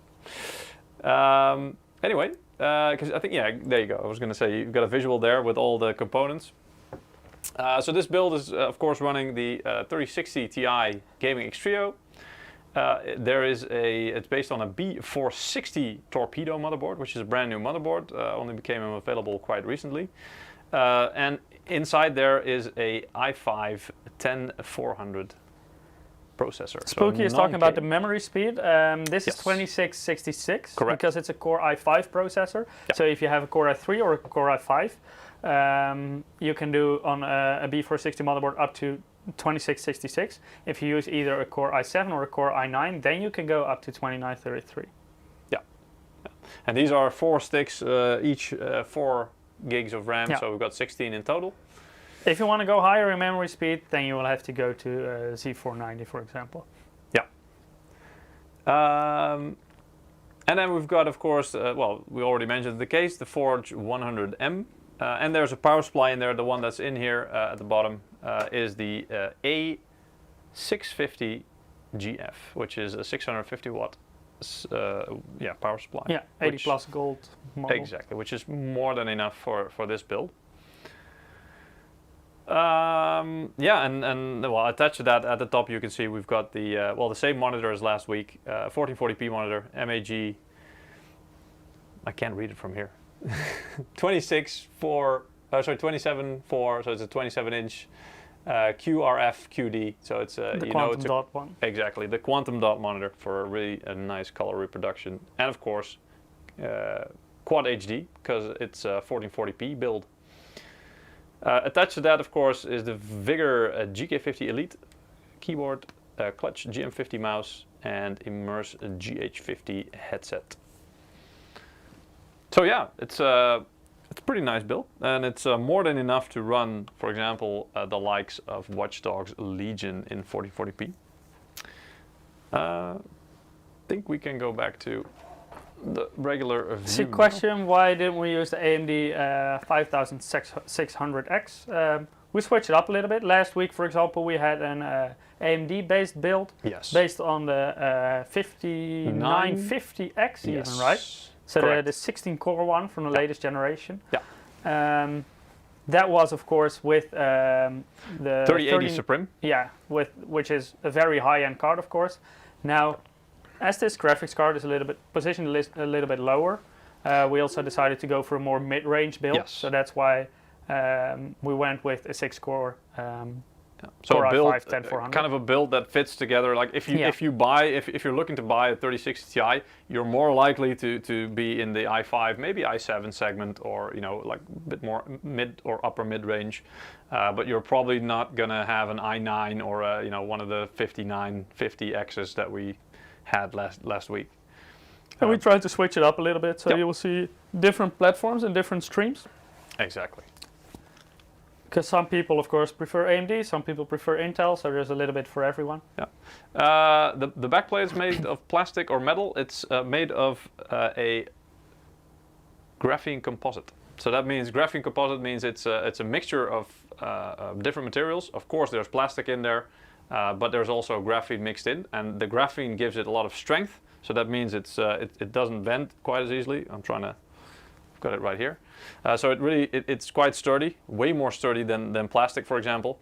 And it also gives it a bit of thermal capability. So it actually, where plastic is not good at conducting heat at all, mixing graphene into the mix, basically, or putting graphene into the mix, does give it some capability of taking on some heat through the thermal pads that are located on there, and actually helping to dissipate that heat through airflow moving through or over the backplate. Panda Live is saying 6-core is trash. I don't agree with you. I think 6-core is, of course, it all depends on what you do with it. Yes. If you're a content creator and you do a lot of video editing and you need to render stuff, then I will definitely look into a processor with more cores, because they're a lot faster, especially in rendering tasks. For gaming, that's a lot different. Games don't really utilize, for example, if you have a 16-core, today's games, they cannot use 16 cores simultaneously, so you will barely see a difference. Like maybe you see a small step like 6 to 8, but if you go above that, it's just a minor difference. So if you only do gaming, then probably you're fine with the 6 or 8 core CPU, and it doesn't make sense to buy a 12 or a 16 core. So it really depends on what you do, whether or not a 6 core is trash, as you called it. But I don't agree that in all. I think in many situations a 6-core is a really viable option. Yeah, for most games, definitely. Yeah. Yeah. But again, it really depends on what you're doing. If you're into productivity or content creation, then yeah, you'll probably benefit from more cores. Definitely. And you can get like for 6-core processors, you have the newer models like the 10600K or the 5600X. They have very good single-core performance and they're very good in gaming. And in many situations, those 6 cores will be even faster for gaming than if you have, for example, an 8-core with a lower single-core performance. Yeah. Mike, yes. You know what time it is? Time for a giveaway, right? You got it. All right. So while Mike draws another winner, I just want to remind you guys, you can still win some game keys or game codes for Watch Dogs Legion, which we're going to play later on during the stream as well. All you have to do is go to msi.com/2/insider, the URL I'm blocking right now, here you go. Or go to the Gleam link that's shared in the chat directly a couple times. Post it right now as well. Mike's going to post it as well. So people on YouTube and Twitch should be able to see the direct link right now. Yes, there you can perform a couple of actions. The more actions you perform, the better your chance to win. If you're a regular viewer, you can also claim additional bonus points, which should add to your chance to win. And yeah, we have our next winner. Isaac B. Congratulations. You also won a game code for Watch Dogs Legion. Yep. Keep an eye out on your mailbox so we can email it to you in the coming days and have fun with it. Exactly, yeah. We still have more codes to give away, guys, so don't be disappointed. You still have a chance to win. Stick around. And yeah, let's. I think, Mike, do you want to talk a little bit more about the motherboard before we start? Yeah, that's maybe nice, because I think this is a new name for many people, the Torpedo. Torpedo. Sounds like a weapon. Well, it is basically I think it is. There we go. Had to refresh. Let me make this a little bit smaller so we can also see the other model. So for the Torpedo, right now we have 2 different models based on 2 different chipsets, 2 different platforms. So for people who prefer Intel, we have the MAG B460 Torpedo. If you're more into AMD and you want the AM4 platform, then you have the MAG B550 Torpedo. Basically, when you know the rest of our motherboard series, this is like the little brother of the Tomahawk motherboard. So it has a similar look and feel, but it has a toned down feature set a little bit, and it's also a little bit less expensive because of it. So like for example, if you have micro ATX, then you have the higher model, which is the mortar, and you have the model slightly below is the bazooka. Now we also have that on ATX. The higher model is the tomahawk, and slightly below is the torpedo. That's also why you can find it on mid-range chipsets, like for example B550 or B460, depending on if you want AMD or Intel. So maybe we can take a more detailed look into these models. Yes. So here we have the MAG B460 torpedo. This is also the model that we're using today. In here. I'll make this a little bit bigger. There we go. And this model has the LGA 1200 socket, so it supports the 10th generation Intel Core series desktop processors, also known as Comet Lake S. It has a very powerful VRM design with extended heatsink cooling. And you might be wondering why the power design is that strong, because on B460 you cannot do any manual overclocking, which is definitely true. So our B460 models, what they can do is they increase the power limits, so they can hold their boost frequencies of the processor for a longer period of time to give you extra performance. Of course, based on your cooling. So if your cooling is stronger, then you can expect more performance out of your CPU with that increased power limit. It has two M.2 slots. The top one has M.2 Shield Frozr on there as well, to both protect and cool your SSD, so you don't get any thermal throttling, stuff like that. It has 2.5 gigabit LAN, front USB Type-C, which is getting more and more common in computer cases as well. Yep. So we decided to include that on this motherboard as well. And it has the Realtek ALC 1200 audio codec, and it also has an optical output, the SPDIF. Maybe we can show it on the back. I don't know if it's easy to reach.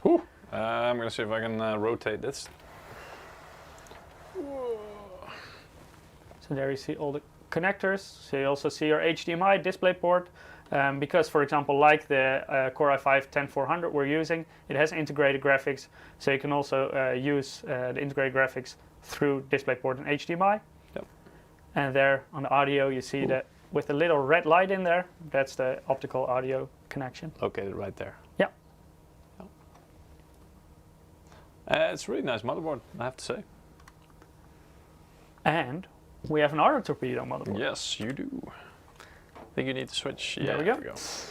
This is the MSI B550 torpedo. So let me make this a little bit smaller. There we go. So if you want to base your PC on the AMD AM4 platform, for example, with the new 5000 series processors, but it's also compatible with the older 3000 series AMD Ryzen processors. And the cool thing about B550, even though it's a mid-range chipset, you can overclock with them.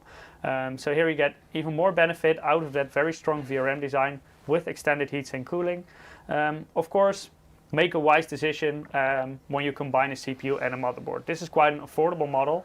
If you want to do heavy overclocking with, for example, a 5950X, the 16-core model, then you probably want to go for a little bit higher end model.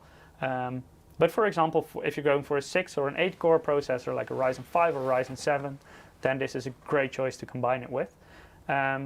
Because it supports the latest generation AMD Ryzen processors, it also supports the new PCI Express Gen 4 interface.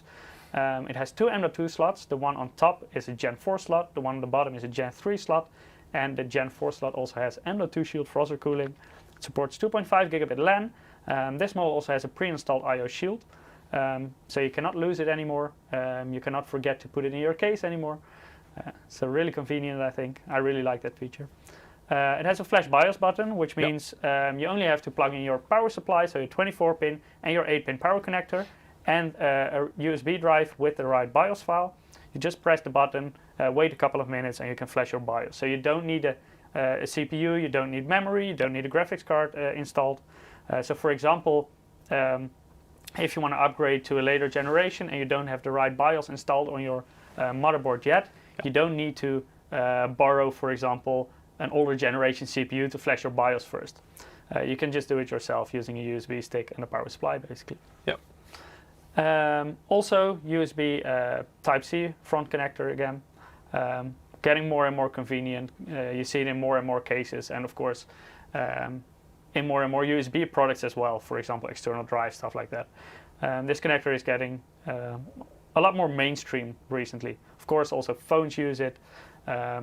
For example, I use one of those very new Quick Charge 4 chargers, and they also use USB Type-C only. And now you're also seeing that more and more on desktop computers. Yeah, especially the flash BIOS button has been really convenient as well. I mean, last week we had a stream with, we had a X570 Ace motherboard. That one has been here for quite a while, right? Yeah, that's been there for a while. And we wanted to put in the 5950X, which was a top of the line, really new CPU. So we had to update the BIOS, and luckily we didn't have to do that with making a full build. We could just pretty much put it in the PC. Didn't have to put it in the CPU yet, and we could just update the BIOS that way. Then put in the CPU, and it worked. So yeah, it's a really quick and easy way of doing it. Yeah, it's super convenient. Yeah. I see a question. Why is the new BIOS update for the 400 series AMD motherboards based on a GISA 1100 instead of 1180? Mike, someone has been paying attention. Somebody's done their homework. Yeah, indeed. That's a very specific question. Yeah, indeed. We just launched some new BIOS versions also to support the new 5000 series CPUs. And it is indeed based on 1.1.0.0, new patch version instead of 1.1.8.0, which of course many people were expecting that it will be based on. But there were some issues with 1.1.8.0, so that's why we decided to go with 1.1.0.0. The more stable version. Yeah, to avoid potential issues. To get you people into issues, indeed. What kind of issues could you face if you run into some of these issues? I didn't get the specifics. I just know that the update was pulled. So we, of course, decided to go along with that because we don't want people that use our motherboards to run into any potential issues. Yeah, you should be able to just play games and stuff and make sure indeed. It works. So unfortunately, not 1.1.8.0 at this point. If you have another motherboard than an MSI and you have a BIOS with 1.1.8.0, I would be careful to use that because it's not pulled without a reason, probably. Exactly. So yeah. Well, yeah. Be careful with that. If you have an MSI 400 series motherboard, then you should be safe. I think that's the main takeaway, right? Just use the 1.1.0.0 BIOS update. Yeah, exactly. Yeah. ArrowX, do I plan renaming myself to Peter RTX? I don't know. I mean, I've been sending emails to NVIDIA for a couple of years now, but yeah, they haven't sent me the official okay yet. But who knows? I'm not giving up hope. I see another question by Hani VID. Hello, what's the length of the 3060 Ti card? Depends on which model you're going to get. But what was it for this one again? 323 millimeters or 32.3 centimeters. So that's for the Gaming X Trio model. But as you can see, I mean, this is a fairly typical size case, right? Yeah, I mean, for a relatively new case, which doesn't include, like older cases can sometimes have these HDD drives, here. So that might cause an issue if you have like an older PC. And you can still put an hard disk drive in here, but it's hidden like behind the power supply. Exactly, it's under here, yeah. But for this PC, so for this typical build these days, either you can take the HDD drives, the holders out, basically, the pens, or but it has plenty of space for it. So yeah, in most PCs it should fit. And this is not a huge case. I think you have a Sakura 500X somewhere there. I don't know if it's easy to pick up. Yeah, I mean, this Sakura 500X is probably like this. That's a lot bigger, yeah. Yeah, so that one can fit like anything, pretty much. So even in a moderately sized ATX case, you should be good in most situations. Yeah. Of course, for example, here the radiator is in the top of the PC. Yeah. If you want to have a front-mounted radiator, then of course make sure that you have sufficient space to do that. Yeah, because then you'll take a little bit of space on this side, basically. So you might run into some issues potentially, but yeah, you take away a little bit of space that you have for your graphics card then. Exactly. But luckily, we will also have, as mentioned before in the stream, we will have dual fan versions of the gaming card as well. So the Gaming X model, twin Frozr coming out beginning of next year. So if you do prefer a shorter version of that card, beginning of next year you should be able to get it. When the hell will you show games? Well, I think that's. How about now? We can take a hint. I think. So indeed, let's go in and run some Watch Dogs Legion. I'll keep the PC on the table here. I'll see if I can move it out of the way just a little bit, so it's not blocking my view completely.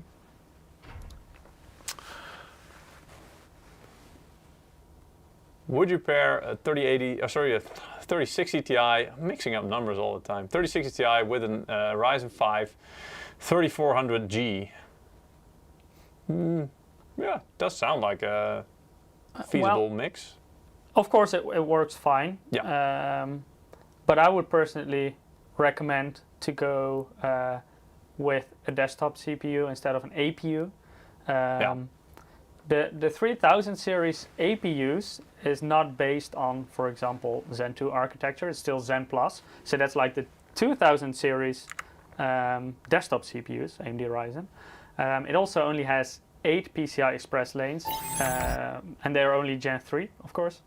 Whereas on the newer generation AMD Ryzen processors, you will have 16 lanes Gen 4. So yes, it will work, but you might not get the full performance out of your 3060 Ti, because the single core performance is also a little bit limited compared to the newer generations. So yeah, it will run fine. But if you would build a new system, I would not use that combination. Then I would look into the, for example, Zen 2 or even Zen 3 based architecture CPUs. Kai's Game is asking, can we run Ryzen 5 2600 with this CPU? Yes, of course you can. That's of course also a Zen Plus architecture, so it's a little bit older. Yeah. But of course you can run it with it, and that model, that CPU also provides you with 16 PCI Express lanes instead of 8 for your graphics card. So it's already a little bit better match, of course, because of that. 30 series cards, if I'm using DisplayPort 1.2, is it... I guess you're asking, is that a problem or is that bad? Should I go for DisplayPort 1.4 monitor? I mean, yeah, if you have the opportunity, 1.4 is better, but I think 1.2 might still be sufficient. It also depends on the resolution. I think 1.2 can do a lot on DisplayPort. Yeah. So again, I think if you're running anything up to like maybe even 4K 30 or 60 FPS, I wouldn't worry about it. No. With the latest generation card, the cards of course supports DisplayPort 1.4. But if you're running a 1.2 monitor, there's no problem there. Yeah. What is the power draw of this AIB card? Up to 240 watts out of the box. For this specific gaming X Trio. Exactly, for the 3060 Ti gaming X Trio. And if you put the power limit to the max in Afterburner, it can even take up to 250 watts, but that's pretty much the max. Which card am I using? RTX 3060 Ti gaming X Trio.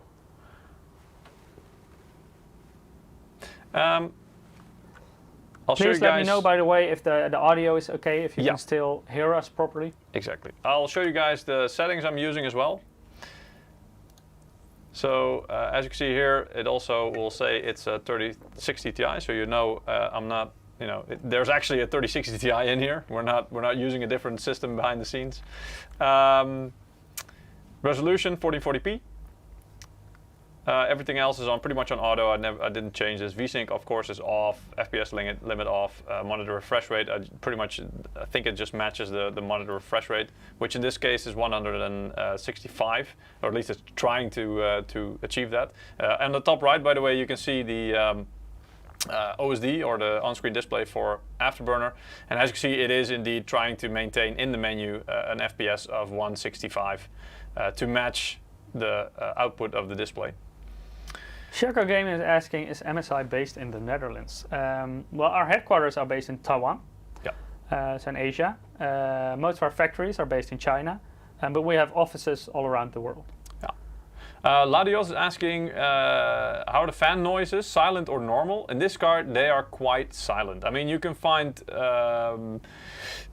reviews from done by media on these samples already on cards, the 3060 Ti Gaming X Trio, and you'll see that it's a very silent card, which you can expect from a card when it's this big and has three fans as well. And we always try to tune it so that it doesn't just go full cooling, because probably if we put the fan speed at 100%, you'll definitely hear it, so it's not very silent, but the temperature will be really low. But we always try to go for a good balance so that the temperature still remains low, but also the noise, so it's really silent. I'll be able to show you in the stream, in the gameplay as well. At the top right, you'll see figures for the GPU and the CPU, so you can see the temperature for both of them, the percentage of the capacity being used, the clock speeds that it's running at, and at the bottom also you'll see the FPS counter, so you'll see how much FPS it's currently going. Flexo is asking, do I need to install the support bracket on 3070 Gaming X Trio? No, you don't have to. Only if you want. If you want to, yeah. Yeah, it's optional.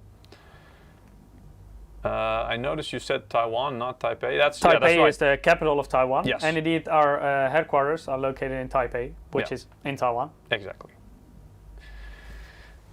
All right.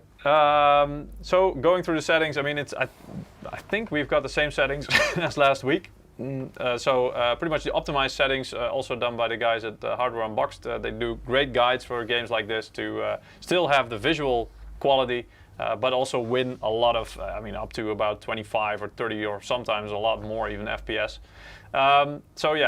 Pretty much everything on very high, texture resolution on ultra, texture filtering on high, shadows on very high, headlight shadows off, reflections on very high, depth of field on, motion blur off because, come on, bloom off was recommended, ambient occlusion on, post-processing anti-aliasing is locked at TAA. This has got to do with DLSS, which is enabled. Subsurface scattering is on high. Ray trace reflections I've put on high. I could go ultra, but let's first start out with high. I can change it along the way. And then DLSS I've put to the quality setting, which means it tries to prioritize visual quality over performance gain. It is using DLSS, but only to a certain degree. So the quality is still the priority here, the visual quality. Going into the game then. I see some more people talking about our headquarters. If you're curious about our headquarters, last year, right before Corona, Eric and I actually went to our headquarters. Yes. And we also did a live stream there from our headquarters. So we went to different locations inside our headquarters, also our testing facilities, stuff like that. So if you're curious and you want to see that, if you look it up on YouTube, I don't know, what was the title of that stream? Do you maybe remember? I think an exclusive view inside MSI headquarters, something like that. Or if you go to the MSI Insider playlist on YouTube. Scroll back quite a bit because it was December last year, so it was almost a year ago. Yeah.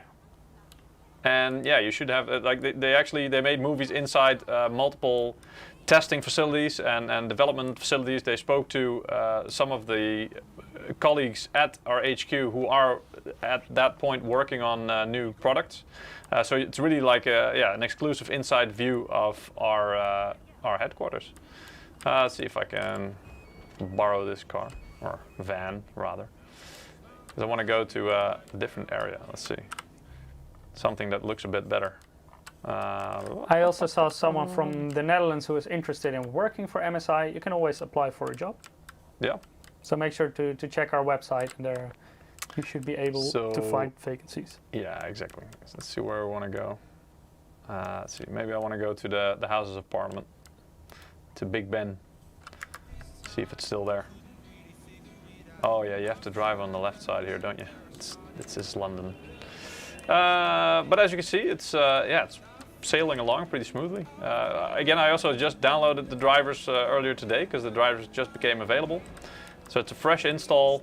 The game wasn't run before this stream, so this is the first time running it. And it's around 60 FPS, just beneath it on some points. But this is with ray tracing on high, remember. And again, 1440p. but it feels pretty friggin' smooth to me. And also, don't forget, I'm streaming at the same time, so that means that the GPU is also doing the encoding for the stream right now. And I know I've picked the most ugly vehicle I could to take you to this location, but you know. I see Eric is currently in the chat. He says we can always replace Mike. Ouch. So yeah, you can apply for my job. Yeah, exactly. If you think you can do better, let us know. All right. Oh! Eric is always joking, but he would miss us if we weren't here. Well, we miss him too. Sometime. Alright, let's get out of this car. Dutch guy is asking what's the resolution. We're currently playing at 2560 x 1440. So yes. 1440p. Exactly. And I just wanted to go here because, I mean, look at that. That looks glorious. Another question, how much RGB? Let me see if we can... There we go. On the graphics card at least, all of the RGB. But yes, RGB here you can only see it partly because there's also RGB on the shroud, of course. Yeah, maybe I can see if I can do this. So there is some RGB. Yeah. So for example, if you have a vertical GPU mount in your case, and then you also have some nice RGB on the front. Yeah. And as you can see now, actually the fans are spinning because I'm in the middle of the game. So the graphics card is heating up a little bit, but if we go back into the game, I can show you guys exactly what's going on. So I'm in the middle of the game here. As you can see, the graphics card usage on the top right, the graphics card usage is around 95%. The clock speed is, well, 1980 megahertz, so almost 2 gigahertz there. And GPU temperature is sitting comfortably at a mere 58 degrees. So yeah, that's quite cool. I mean, this means the fans have pretty much barely started to spin up. Sion Brian is asking, will it work on a B450 motherboard? Yes, of course, no problem. On B450, of course, you will have PCI Express Gen 3, like you also have on, for example, our B460 platform today. But we could already see that if you have a x16 slot on PCI Express Gen 3, it even doesn't make a significant difference on a 3090. So especially for 3060 Ti, it will not bottleneck. It should be okay. Yeah. So don't worry too much about that. As you can see, nice reflections in the water. That's all the ray tracing is doing. Also the real-time reflections, also on the streets of the cars and everything moving by. Just looks really nice. So let's change some of the settings. See what happens. First off, let's see if what happens if I remove ray tracing completely. Didi is asking ambient temperature. Let me check. It currently says around 21 degrees. Well, yeah, that's the room temperature, or at least let's say the air conditioning unit is trying to keep it at 21 degrees, but probably it's a little bit hotter around where you this are. area. It's a little bit hotter, probably because of all the lights and the other stuff. Yep. So it should be around 20, 23, maybe around 25 even, I don't know. Anyway, so I've turned ray tracing on, at least let me check. Did I click apply? I think I did. Yeah, so with ray tracing off and DLSS disabled, you can see that the FPS is just, doesn't really increase that much. It's just above 60 now.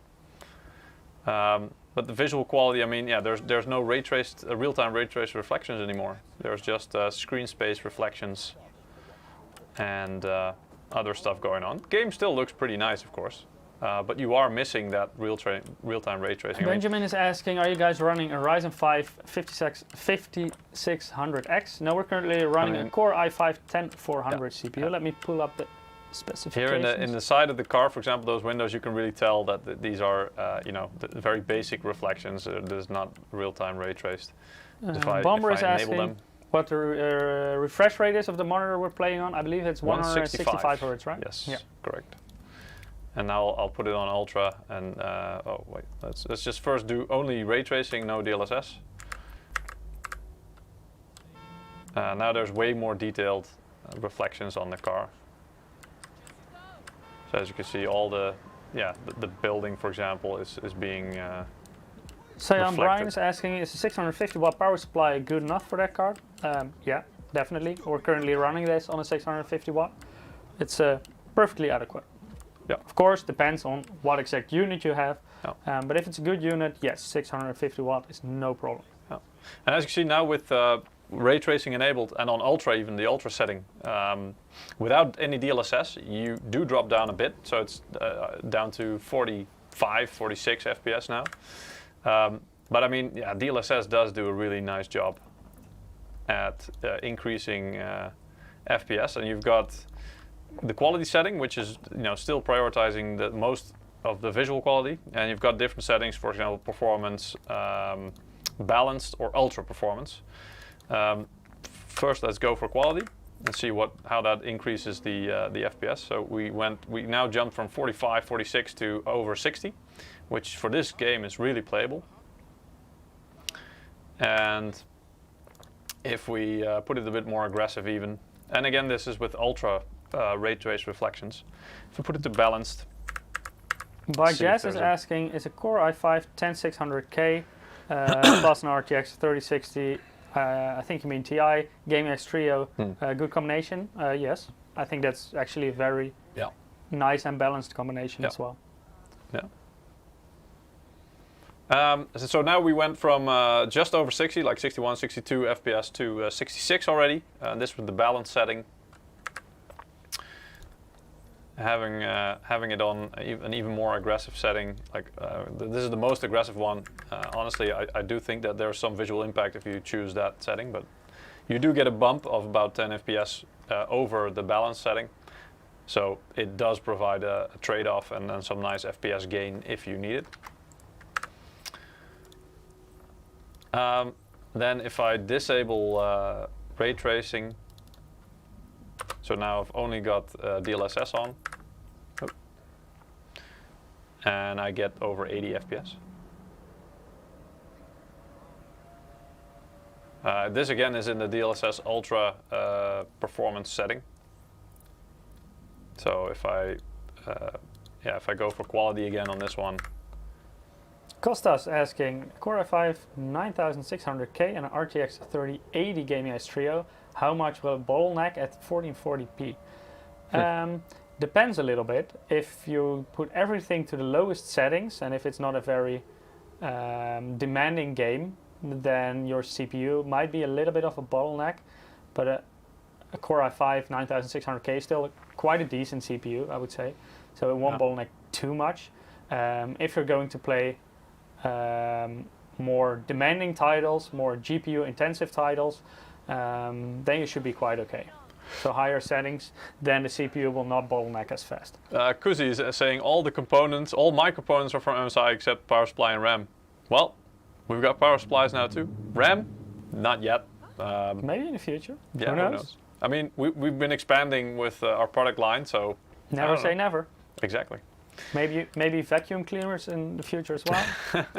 So one of them robots who does it automatically. Yeah. Anyway, so now with DLSS on quality setting and ray tracing completely turned off, we get near 80 FPS, in the high 70s at least. And as you can see still, the GPU itself, the temperature is only 55 degrees, so it's not really heating up that much, even though it's the core clock is even increased now to 1995.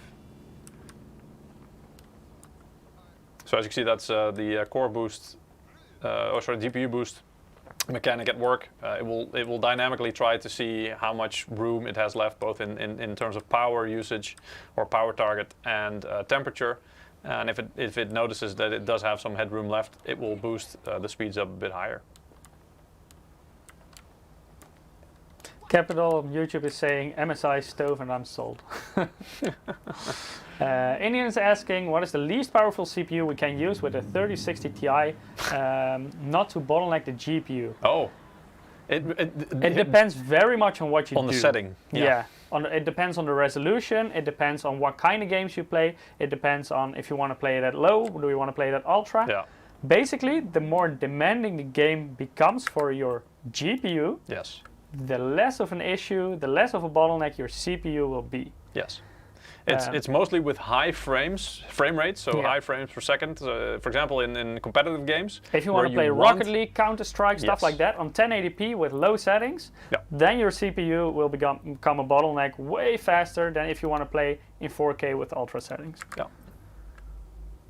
So it's not a single answer. No, there's no general answer, but again, if you want to be safe about it, then you like I said, that's also the reason why we built this case, this build, and match the components, because you're generally well off if, for example, you have in this case, the 3060 Ti is a high mid-range GPU, I'd say, or graphics card. So you're quite well off to make sure you have at least also a mid-range or higher end mid-range CPU to match it, and motherboard. So if you try to match it that way, you should in most cases be fine. And of course, it should be kind of new. So for example, if you have like one of the first generation i7s, for example, what was it, like a 920 or something like that. That it might have been upper mid-range or quite high end at that point, but now that used to be quite high end. Exactly, but now it might not cut it. So make sure it's also not one part of your hardware is really, really old compared to the stuff you're upgrading.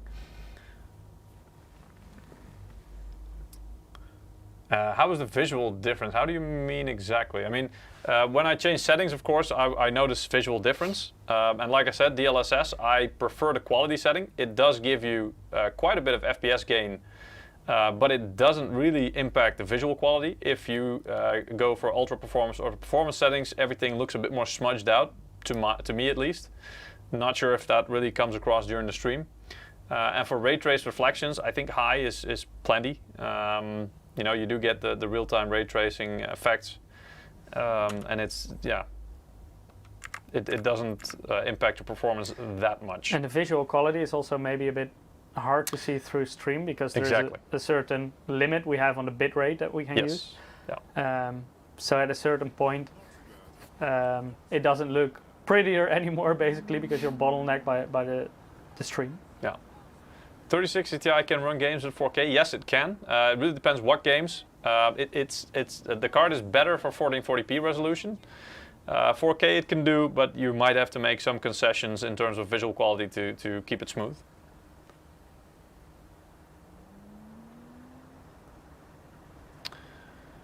Will performance improve if the RAM speed was increased to, say, 3200 on 3600? Well, in this specific build, Benjamin, that's not possible, because the platform doesn't support higher speeds than 2666. Also, in my experience, AMD processors are a little bit more sensitive to memory speed. This is an Intel build? Yeah, on an AMD Ryzen-based build, you would see probably more of an increase if you use faster RAM than what you would see on an Intel. Yeah. Of course, there are exceptions, and there are situations where it doesn't matter at all, and there are situations where it makes a huge difference. But in general, I would say AMD-based systems are a little bit more sensitive, so then probably you want to get some faster RAM because you get more out of it. Yeah, but I mean, how much performance gain in games, for example? It very much depends. Yeah. It very much depends. So don't go thinking you get like, I don't know, twice the FPS just by upgrading your RAM. That's not gonna. I mean, it's an extreme example, but that's not gonna happen pretty much ever. So. But in some titles, you can get, for example, in between quite slow and quite fast RAM can be a 10% FPS difference. Yeah. In other titles, it can make 0% difference. So it really depends on the exact situation. Yeah. Game name. This is Watch Dogs Legion, actually. And you can win it, yes. And we're going to do another winner right now. Let's do that. So if you haven't participated yet, go to msi.com/2/insider. It's the link right above my head. Or follow the Gleam link that Mike posts in chat occasionally. I will do one right now. Exactly. So people on YouTube and Twitch should be able to see this. Yeah. And then you have a chance to win. So when you participate, you have to perform a couple of actions. The more actions you perform, the better your chance of winning. Every action nets you a couple of points. If you are a regular viewer and you participate in our giveaways pretty much every week. You can even add bonus points to that. It's like a loyalty bonus. And you already get it from the second time you Exactly. So that kicks in from the second time you participate already. And yeah, after that, it's you just have a little bit better chance of winning. So we have another winner. I think we have our next winner indeed. Mr. Juice, congratulations. Mr. Juice. Wow. You also won a game code for Watch Dogs Legion. Yep. Keep an eye out on your mailbox so we can email you the code in the coming days. Exactly. And we hope you enjoy the game. Yes. Yeah, I think that covers most of the stuff we wanted to talk about today. So let's see if we have any other questions that we can address. Why is in the pre-built systems of MSI one single DDR and no dual channel DDR memory? Depends per system. Usually this is because of expandability. So you can easily put in another stick of memory and you don't need to replace everything. But it depends. Sometimes there are two sticks in there, sometimes there's a single stick.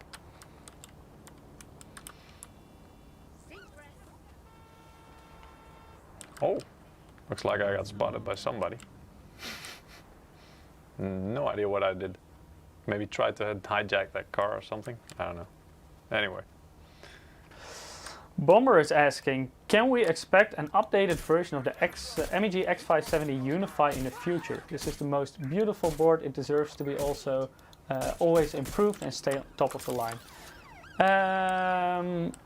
Don't know at this point. I think the X570 Unify is still a very good board for today's standards. We recently launched our B550 Unify as well, which is also a very nice board, I think. But definitely in the future, maybe for future generations, you will see new Unify boards, definitely.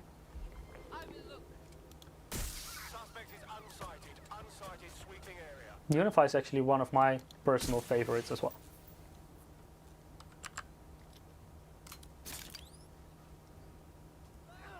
These guys are not going to forget about me. Benjamin is asking, how many giveaways do you have in this video? It depends on how nice chat is.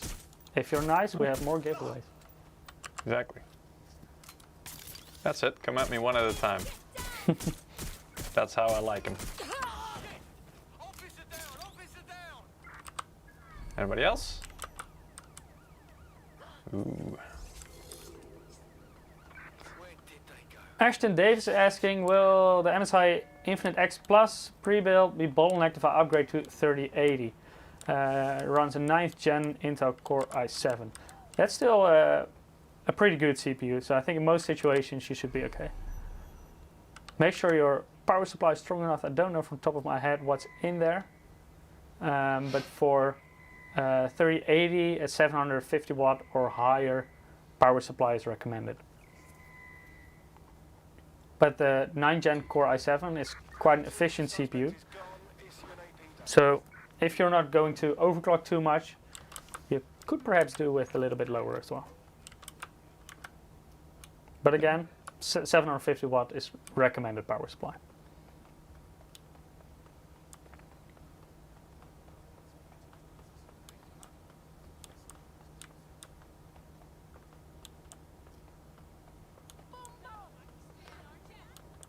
Rage Games asking, how many FPS will the RTX 3080 do in Cyberpunk? No idea. No, we hope to find out quite soon, actually. Yeah. I mean, it releases next week, is it? Yeah. Next week, Thursday, right? Should be close. If it doesn't change. I mean, if it doesn't get postponed. But yeah, we hope to find out. We don't know yet. Ashton Days is saying 850 watt 80 plus platinum. For sure enough for a 3080. Oh yeah. Just also make sure that it fits physically, yes. Because there are different 3080s. Some are larger than others. Even for a 3090, that should actually be. Yeah, double check if it fits. Yeah, and indeed, even for a 3090, 850 watt, 80 plus platinum, no problem at all. Vidam is asking, why should I pay more for Gaming X Trio instead of buying Ventus 2 to 3X, for example? The simple answer, you don't. It's really up to you, the choice. But the Gaming X Trio in general has a better cooling solution, has a bit upgraded performance and PCB. And yeah, it also has things like, you know, RGB. So if you don't really care about that, then indeed Ventus might be a really good choice for you. But in general, gaming is just a little bit of a better card. And Supreme is again a little bit of a better card than gaming if you can get it. Yeah, that's kind of the thing that we go for. So we tend to, you know, we want to give you a baseline model that for us is Ventus, which is available, should be available near the MSRP. And that's just about, you know, offering you the essential performance of the GPU and some pretty decent cooling, of course, on top. So it's a good experience all around, but it's about the essentials, so it doesn't have that many extras, like for example RGB, or some of the Ventus models don't have zero Frozr, so for example the fan won't stop at lower temperatures. The higher end ones, so 3090, 3080 for example, they will have that feature, Ventus. But yeah, and for the rest it's really up to you, it's your choice. Ray tracing is on now, yes. So I've got ray tracing on and DLSS also on the quality setting. So it prioritizes visual quality over performance gain. I see owner 5566 is asking about the B550 Unify and Unify X release dates. They're actually already released, so it's best to check with your local retailer when they expect stock. But it's already, the B550 Unify is already on the market. Depends per region how the availability is. But best to check with your local reseller. They should be able to provide you with more information about when they expect stock. The police just happened to leave one of their cards here. Cars.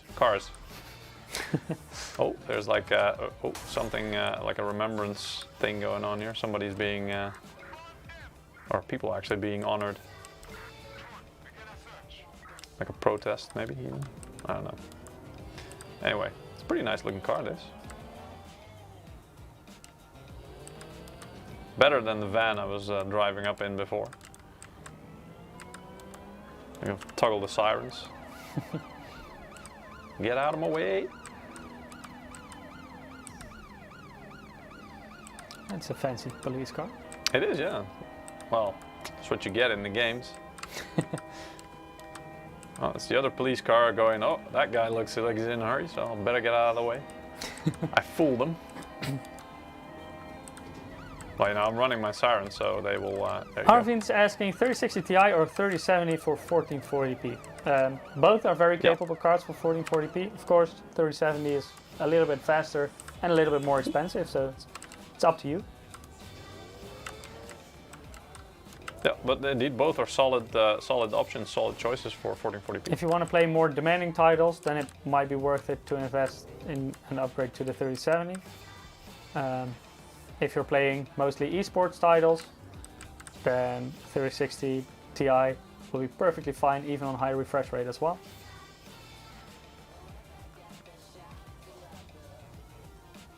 All right, which card would you recommend to pair with the Ryzen 9 3900X?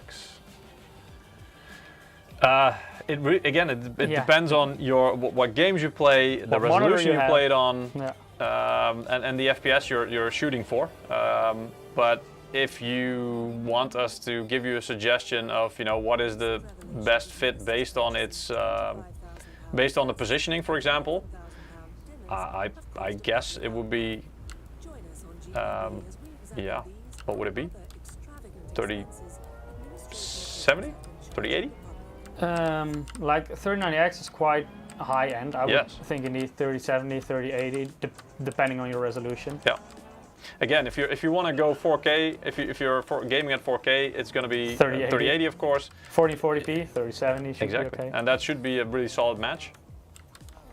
Red One on YouTube is asking what features differentiate Ventus and gaming. The cooling solution is a little bit different, but also on so the gaming version has a little bit better and quieter cooling than Ventus, and also, for example, gaming has RGB lighting, Ventus doesn't. So those are basically the differences between and those. gaming also has a higher power limit, so it can use a bit more power, but that translates to a bit more performance as well. Yeah. And the ability, of course, to do a little bit of overclocking, which, you know, if you have Afterburner installed, like this. Oh, here we go. Yeah, I was going to say I didn't see it on the screen there, but if you have Afterburner installed, I mean, overclocking is very easy. You've got the OC scanner button on this as well, so you can just click that and then say scan, and it will start trying to find the optimal or the highest possible voltage frequency curve. So what you're seeing here. So it will start to, at each point, basically, it will just start to test, okay, how high can I go before I run into any kind of limits or stability issues. So that's a very easy way of overclocking. And you can also, of course, do it manually. So, for example, I could say, you know, I'll just put everything on 100. This is not that I'm saying it's going to use 100% more power. I'm just going to say I want it to have the ability to use 100% of the core voltage that this card offers. The power limit as well, temperature limit. And apply that, and then I can start adding clock speeds manually. Evil Gore is saying you're a bad driver. I know, I'm not really. But he's driving on the left. He's not used to that. No, I mean, in real life, I do it better. I've been to England a couple of times, and I've never crashed. I swear. Was that because the other cars were able to avoid you? Or? I don't know. I wasn't really paying attention to the game that much, because I'm also trying to pay attention to the chat. Anyway. Yeah, looking at the temperatures in the game, it's pretty much like, I don't know, 60, 50 degrees. So it's not really high at all. GPU usage has been in the 90s% pretty much constantly. Memory usage, because yeah, here's the funny part. We saw in the game, indeed, in some of the settings that it was very close to the 8 gig limit of the, you know, what the card has. And we can see, indeed, most of the time it's just above 7 gigs of usage, and then sometimes it jumps up a little bit towards the 8 gigs, but I mean, that's what it's supposed to do. You have 8 gigs on the card. You want the card, especially on if you're doing high textures, high resolution textures at, for example, 1440p, you want the card to use all that available VRAM. If you're playing a game like this, for example, in 4K, and you're doing the high-res resolutions, the high-res textures, you might run into some issues. So that's where this card is less suitable for 4K, is simply because of, well, the limited amount of VRAM. So 8 gigs it's still quite a lot, but in some 4K titles it might, you know, start causing issues because, well, it's simply short on VRAM. When Barry HD is asking, how do you guys stream with OBS? Yes, we're using Streamlabs OBS. Yes, correct. So this card, indeed, I don't know, can I don't think I can see the power usage on here. No, actually. No. Oh, it's the power percent. So according to Afterburner at least, but it's always difficult in software, or, you know, different tools usually report different values. But according to Afterburner, this card was, I don't believe this, 170 watts? Nah, I don't think so. I think the power usage might be a bit higher. Although maybe this game isn't that demanding for the card itself. Just, for example, if you do Furmark, or, you know, an intentional, well, Furmark is like a power virus, so it's just, the whole purpose of Furmark is just to make the card as hot as possible. It's a torture test. Exactly. It's not at all about getting performance out of it. It's just seeing how hot can the card get while running. And that also means that it will try to make the card use as much friggin' power as it can, because, you know, that power is then being translated into heat in the process.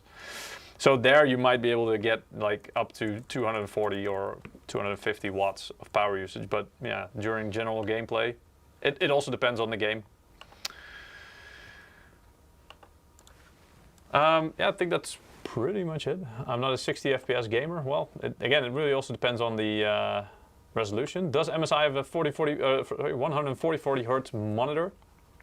Yes, Say and Brian, we do. Many different models, actually. Yeah, we have a lot of 144 Hertz monitors. We also have, currently I'm playing on a model that has 165 Hertz.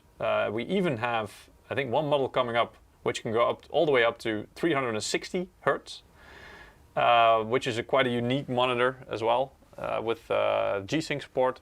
So yeah. That is, however, a 1080p monitor. It's really targeted at competitive gaming and cranking up the highest frame rates. Yes. So it's really targeted at those competitive CS:GO, Rocket League, Valorant, those kind of games.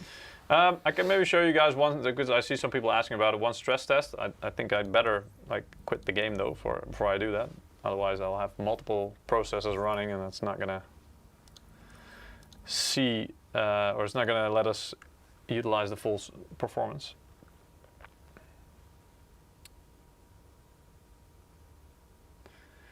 Flexo is asking, why don't I have the OC scan option? Well, it can be several things. For one, it only works on NVIDIA cards because it's an NVIDIA algorithm that's being used. So if you have an AMD card or a Radeon card, that's the reason why it's not showing up. It could also be because you're maybe running an older version of Afterburner, so make sure you have the latest version. You can download it from our website. And yeah, other than that, also older NVIDIA cards. I think if you're running anything starting from a 10 series, I think that should support it. But older than that, so for example, if you have a GTX 970 or 980, 980 Ti, those also are not supported by the OC scanner feature. Okay, let's see if we can run a benchmark then. Robin is asking, is the 3060 Ti out? Yes, it is. Yes. I'll do Time Spy Extreme, and I will disable the demo. And I don't really want to include the, well, do you think I should include the CPU test, or is it not that interesting in this case? All right. Also to save a bit of time. Talking about the GPU today. Yeah, exactly. Also to save a little bit of time. Yeah. Talking about time, when looking at the time, I see it's time for another giveaway. It is. So if you haven't participated yet, go to msi.com/2/insider. There you will see a link to the giveaway. I will also post a direct link in the chat on YouTube and Twitch. Let me go back to this so we can see the benchmark in the meanwhile. Yep. When you're at Gleam, you can perform different actions. The more actions you perform, the bigger chance you will have to win. If you visited our stream multiple times and have participated in a giveaway multiple times, you will also be able to claim basically a loyalty reward, so some extra points to give you a bigger chance to win. And you will already get that from the second time onwards. Correct. And our next winner is Mr. Jonte53. Congratulations, you also won a game code for Watch Dogs Legion. Please check your mailbox in the coming days, because we will email it to you. Exactly. And of course, enjoy the game. Yeah. So we're in the middle of the benchmark, and as you see, 99% GPU usage. Clock speed is maintaining nicely at 1980 megahertz. And it's only reaching 63 degrees at the moment. So again, that's a really low temperature. 64? Yeah, 63, 64. Mushroomcraft is saying, I have Intel GMA graphics with a crying smiley.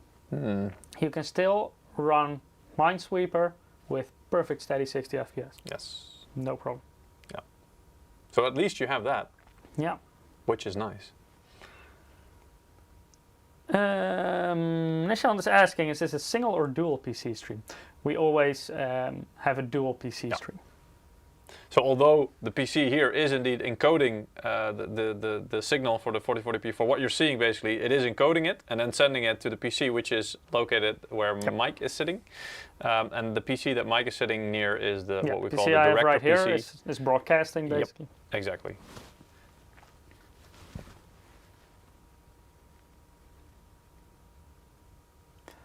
Pasha is asking, is i5 10600K 3060 Ti a good combination? Yes. A while ago I talked about this in a little bit more detail, but definitely 10600K and 3060 Ti I think is a very nice combination, those two.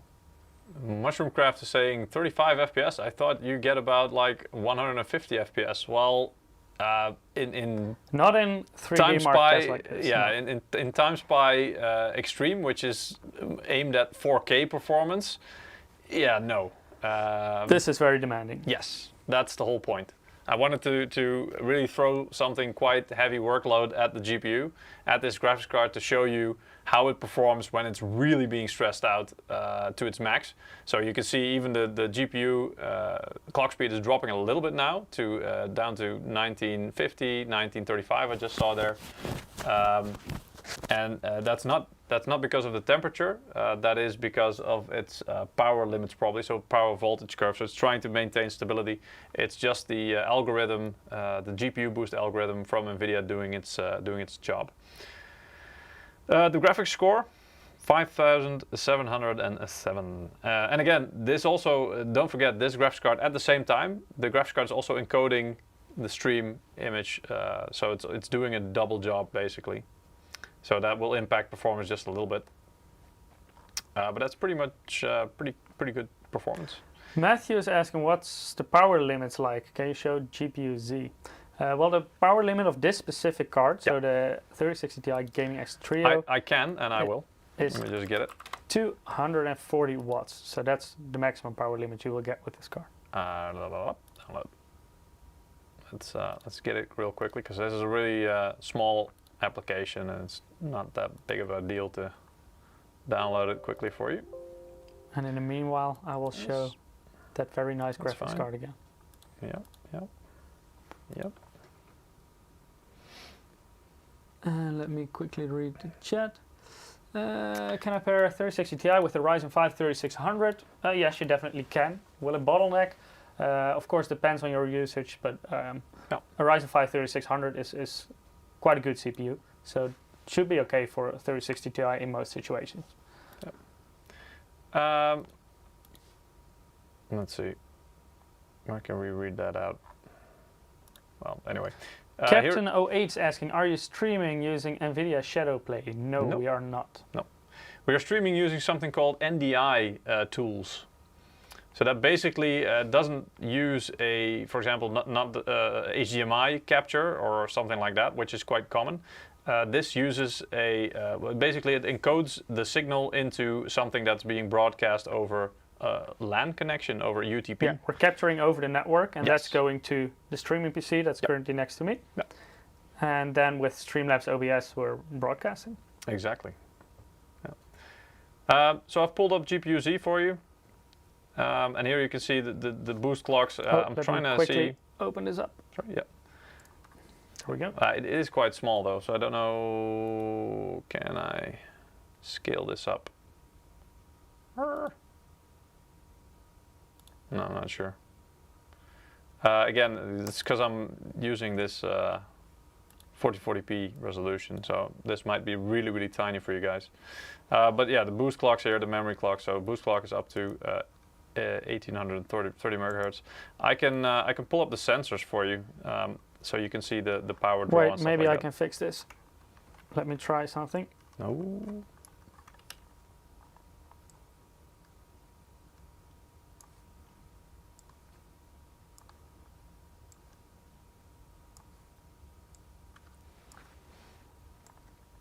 Look at this. There you go. All right. So let's run a test and then get back to the sensor. So let it run. Oh, don't move it. Oh. Put it back. Wait, I'm going to try and fit it back into the window. There we go. This is going to be interesting though. I know, right? Let's run a Port Royal test now, which is the ray tracing test. Let me just remove that for a second.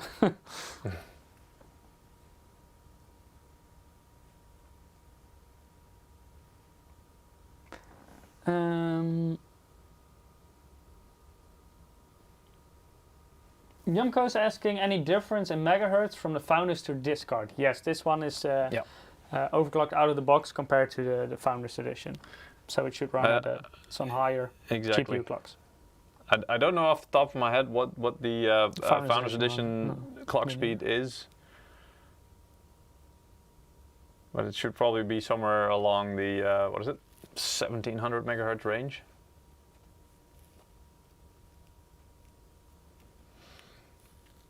I should have done it in windowed mode, they're saying. Not sure, maybe I can still abort it. There we go. New. Benchmarks.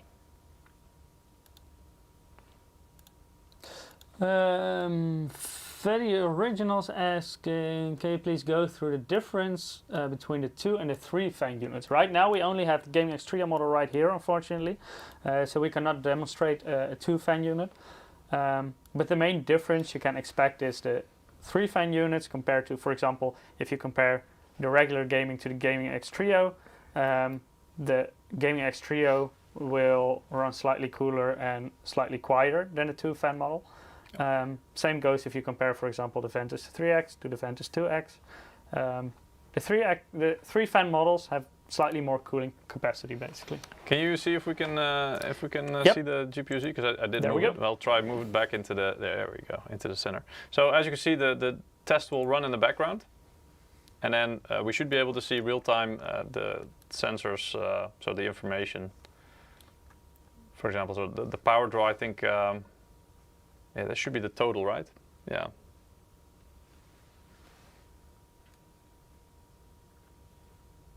So you can also see the percentage of the TDP that's being consumed according to the sensors.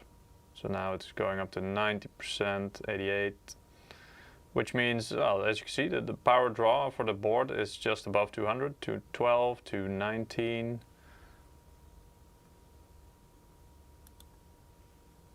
So this is a bit beyond the 200 watts TDP, and that's because of the increased power limit of this specific model. Not just that, but out of the box, the Gaming X Trio version has a power limit of 240 watts. So it's actually within the well within the power envelope still, within the power limit.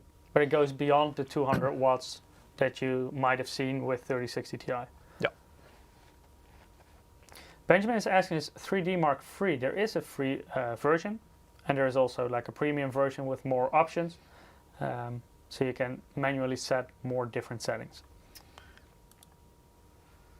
Let's see. So Matthew is saying perf cap is what we want to see, so I've put it up there for you. Right now it's idle, so basically there's nothing really capping performance.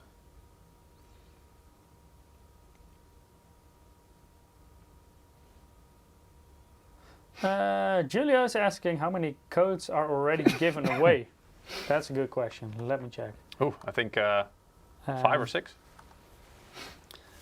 You see, 1, 2, 3, 4, 5. There we go.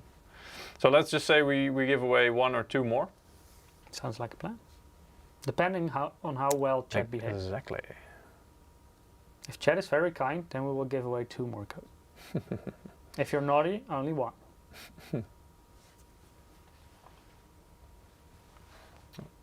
All right, so yeah, as you could see, the pretty much the highest value there was just over 230 watts.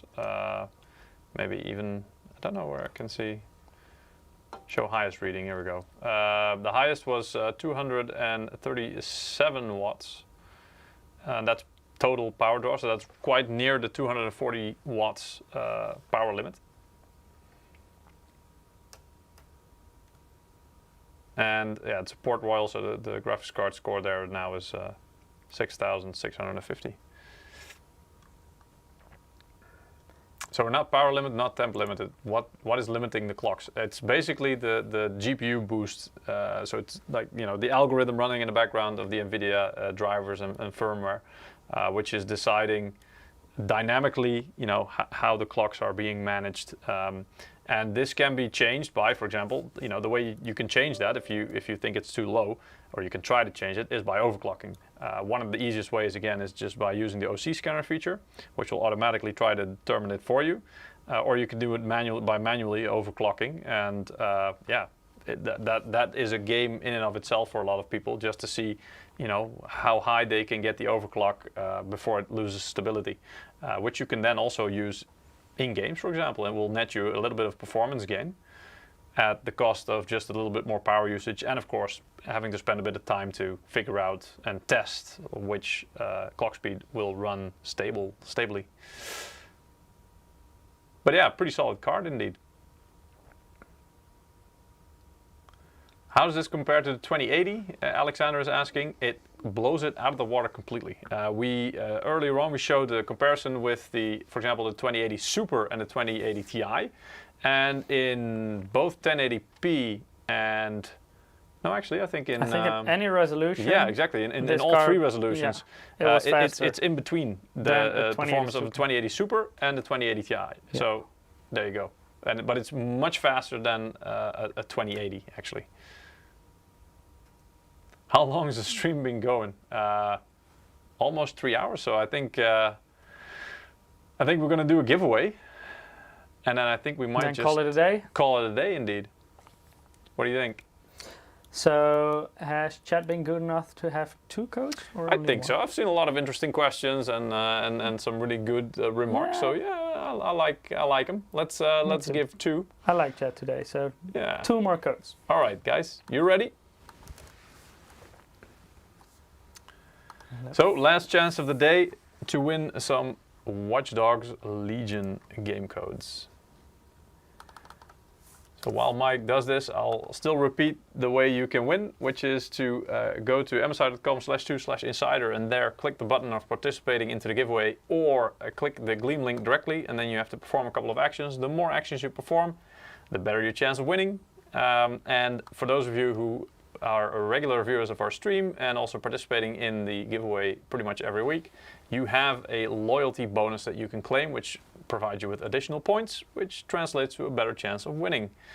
And that already starts from, you know, participating 2 times. So if last week was your first stream and you participated for the first time, this week, if you participate again, you should already be able to claim a loyalty bonus, albeit a small one. And I think we have our last 2 winners, right? We have our 6th winner right now. I saw a lot of discussion in chat. I waited a little bit with our 7th winner, so people can still sign up and have the last chance. Well, one person won the 6th one. And that person is called The Human Train. Congratulations. You also Good won name. A game code for Watch Dogs Legion. Keep an eye out on your mailbox, because in the coming days we will email it to you. And we hope you have a lot of fun with it. Yes. And now I hope everyone is signed up, because then it's time I will do the last one. To draw the last winner. And maybe you can talk a little bit about what we're going to do next week. Yeah, well, next week is going to be something that we do every year around this time. So beginning of December, we always try to, we put on the jingle bells and you know, the seasonal music.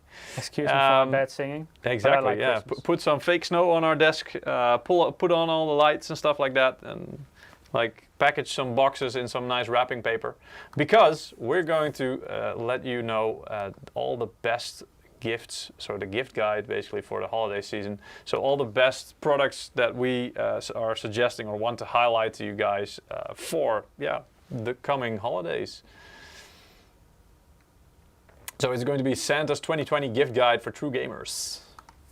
And it should include pretty much all the product categories of MSI. So it doesn't matter whether you're looking to get information or see what the best recommendation is for motherboards, for power supplies, for monitors, for full desktops, for graphics cards, for gaming gear, like for example GK50 Elite.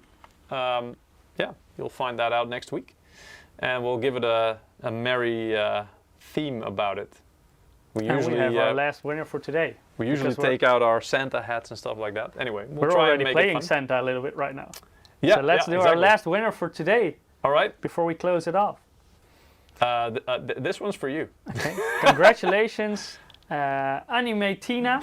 You won our last Watch Dogs Legion game code for today. Congratulations. Hope you have fun with it. Again, let's we'll send it out to you in the coming days. So keep an eye on your mailbox. And if you didn't win today, in the next week we'll be back with more giveaways. Exactly. It's Santa's stream, right? So there should be some pretty spicy giveaways there. Indeed. And otherwise, every Wednesday, same place, same time. Exactly. You can find us here. Yeah. With more giveaways. Thank you very much for joining us today. We hope you liked the stream. We hope you got some good information. We hope we answered most, or if not, at least a lot of your questions. It's impossible to answer all of your questions. Trust me. The chat is just, it keeps scrolling up, so it's even hard to keep track. We hope we gave some useful answers at least. Exactly. And if not, there's always next week, so you can always ask us questions during the next live stream. We hope to see you guys next week, and have a nice one for now. See you next week. Goodbye. Bye-bye.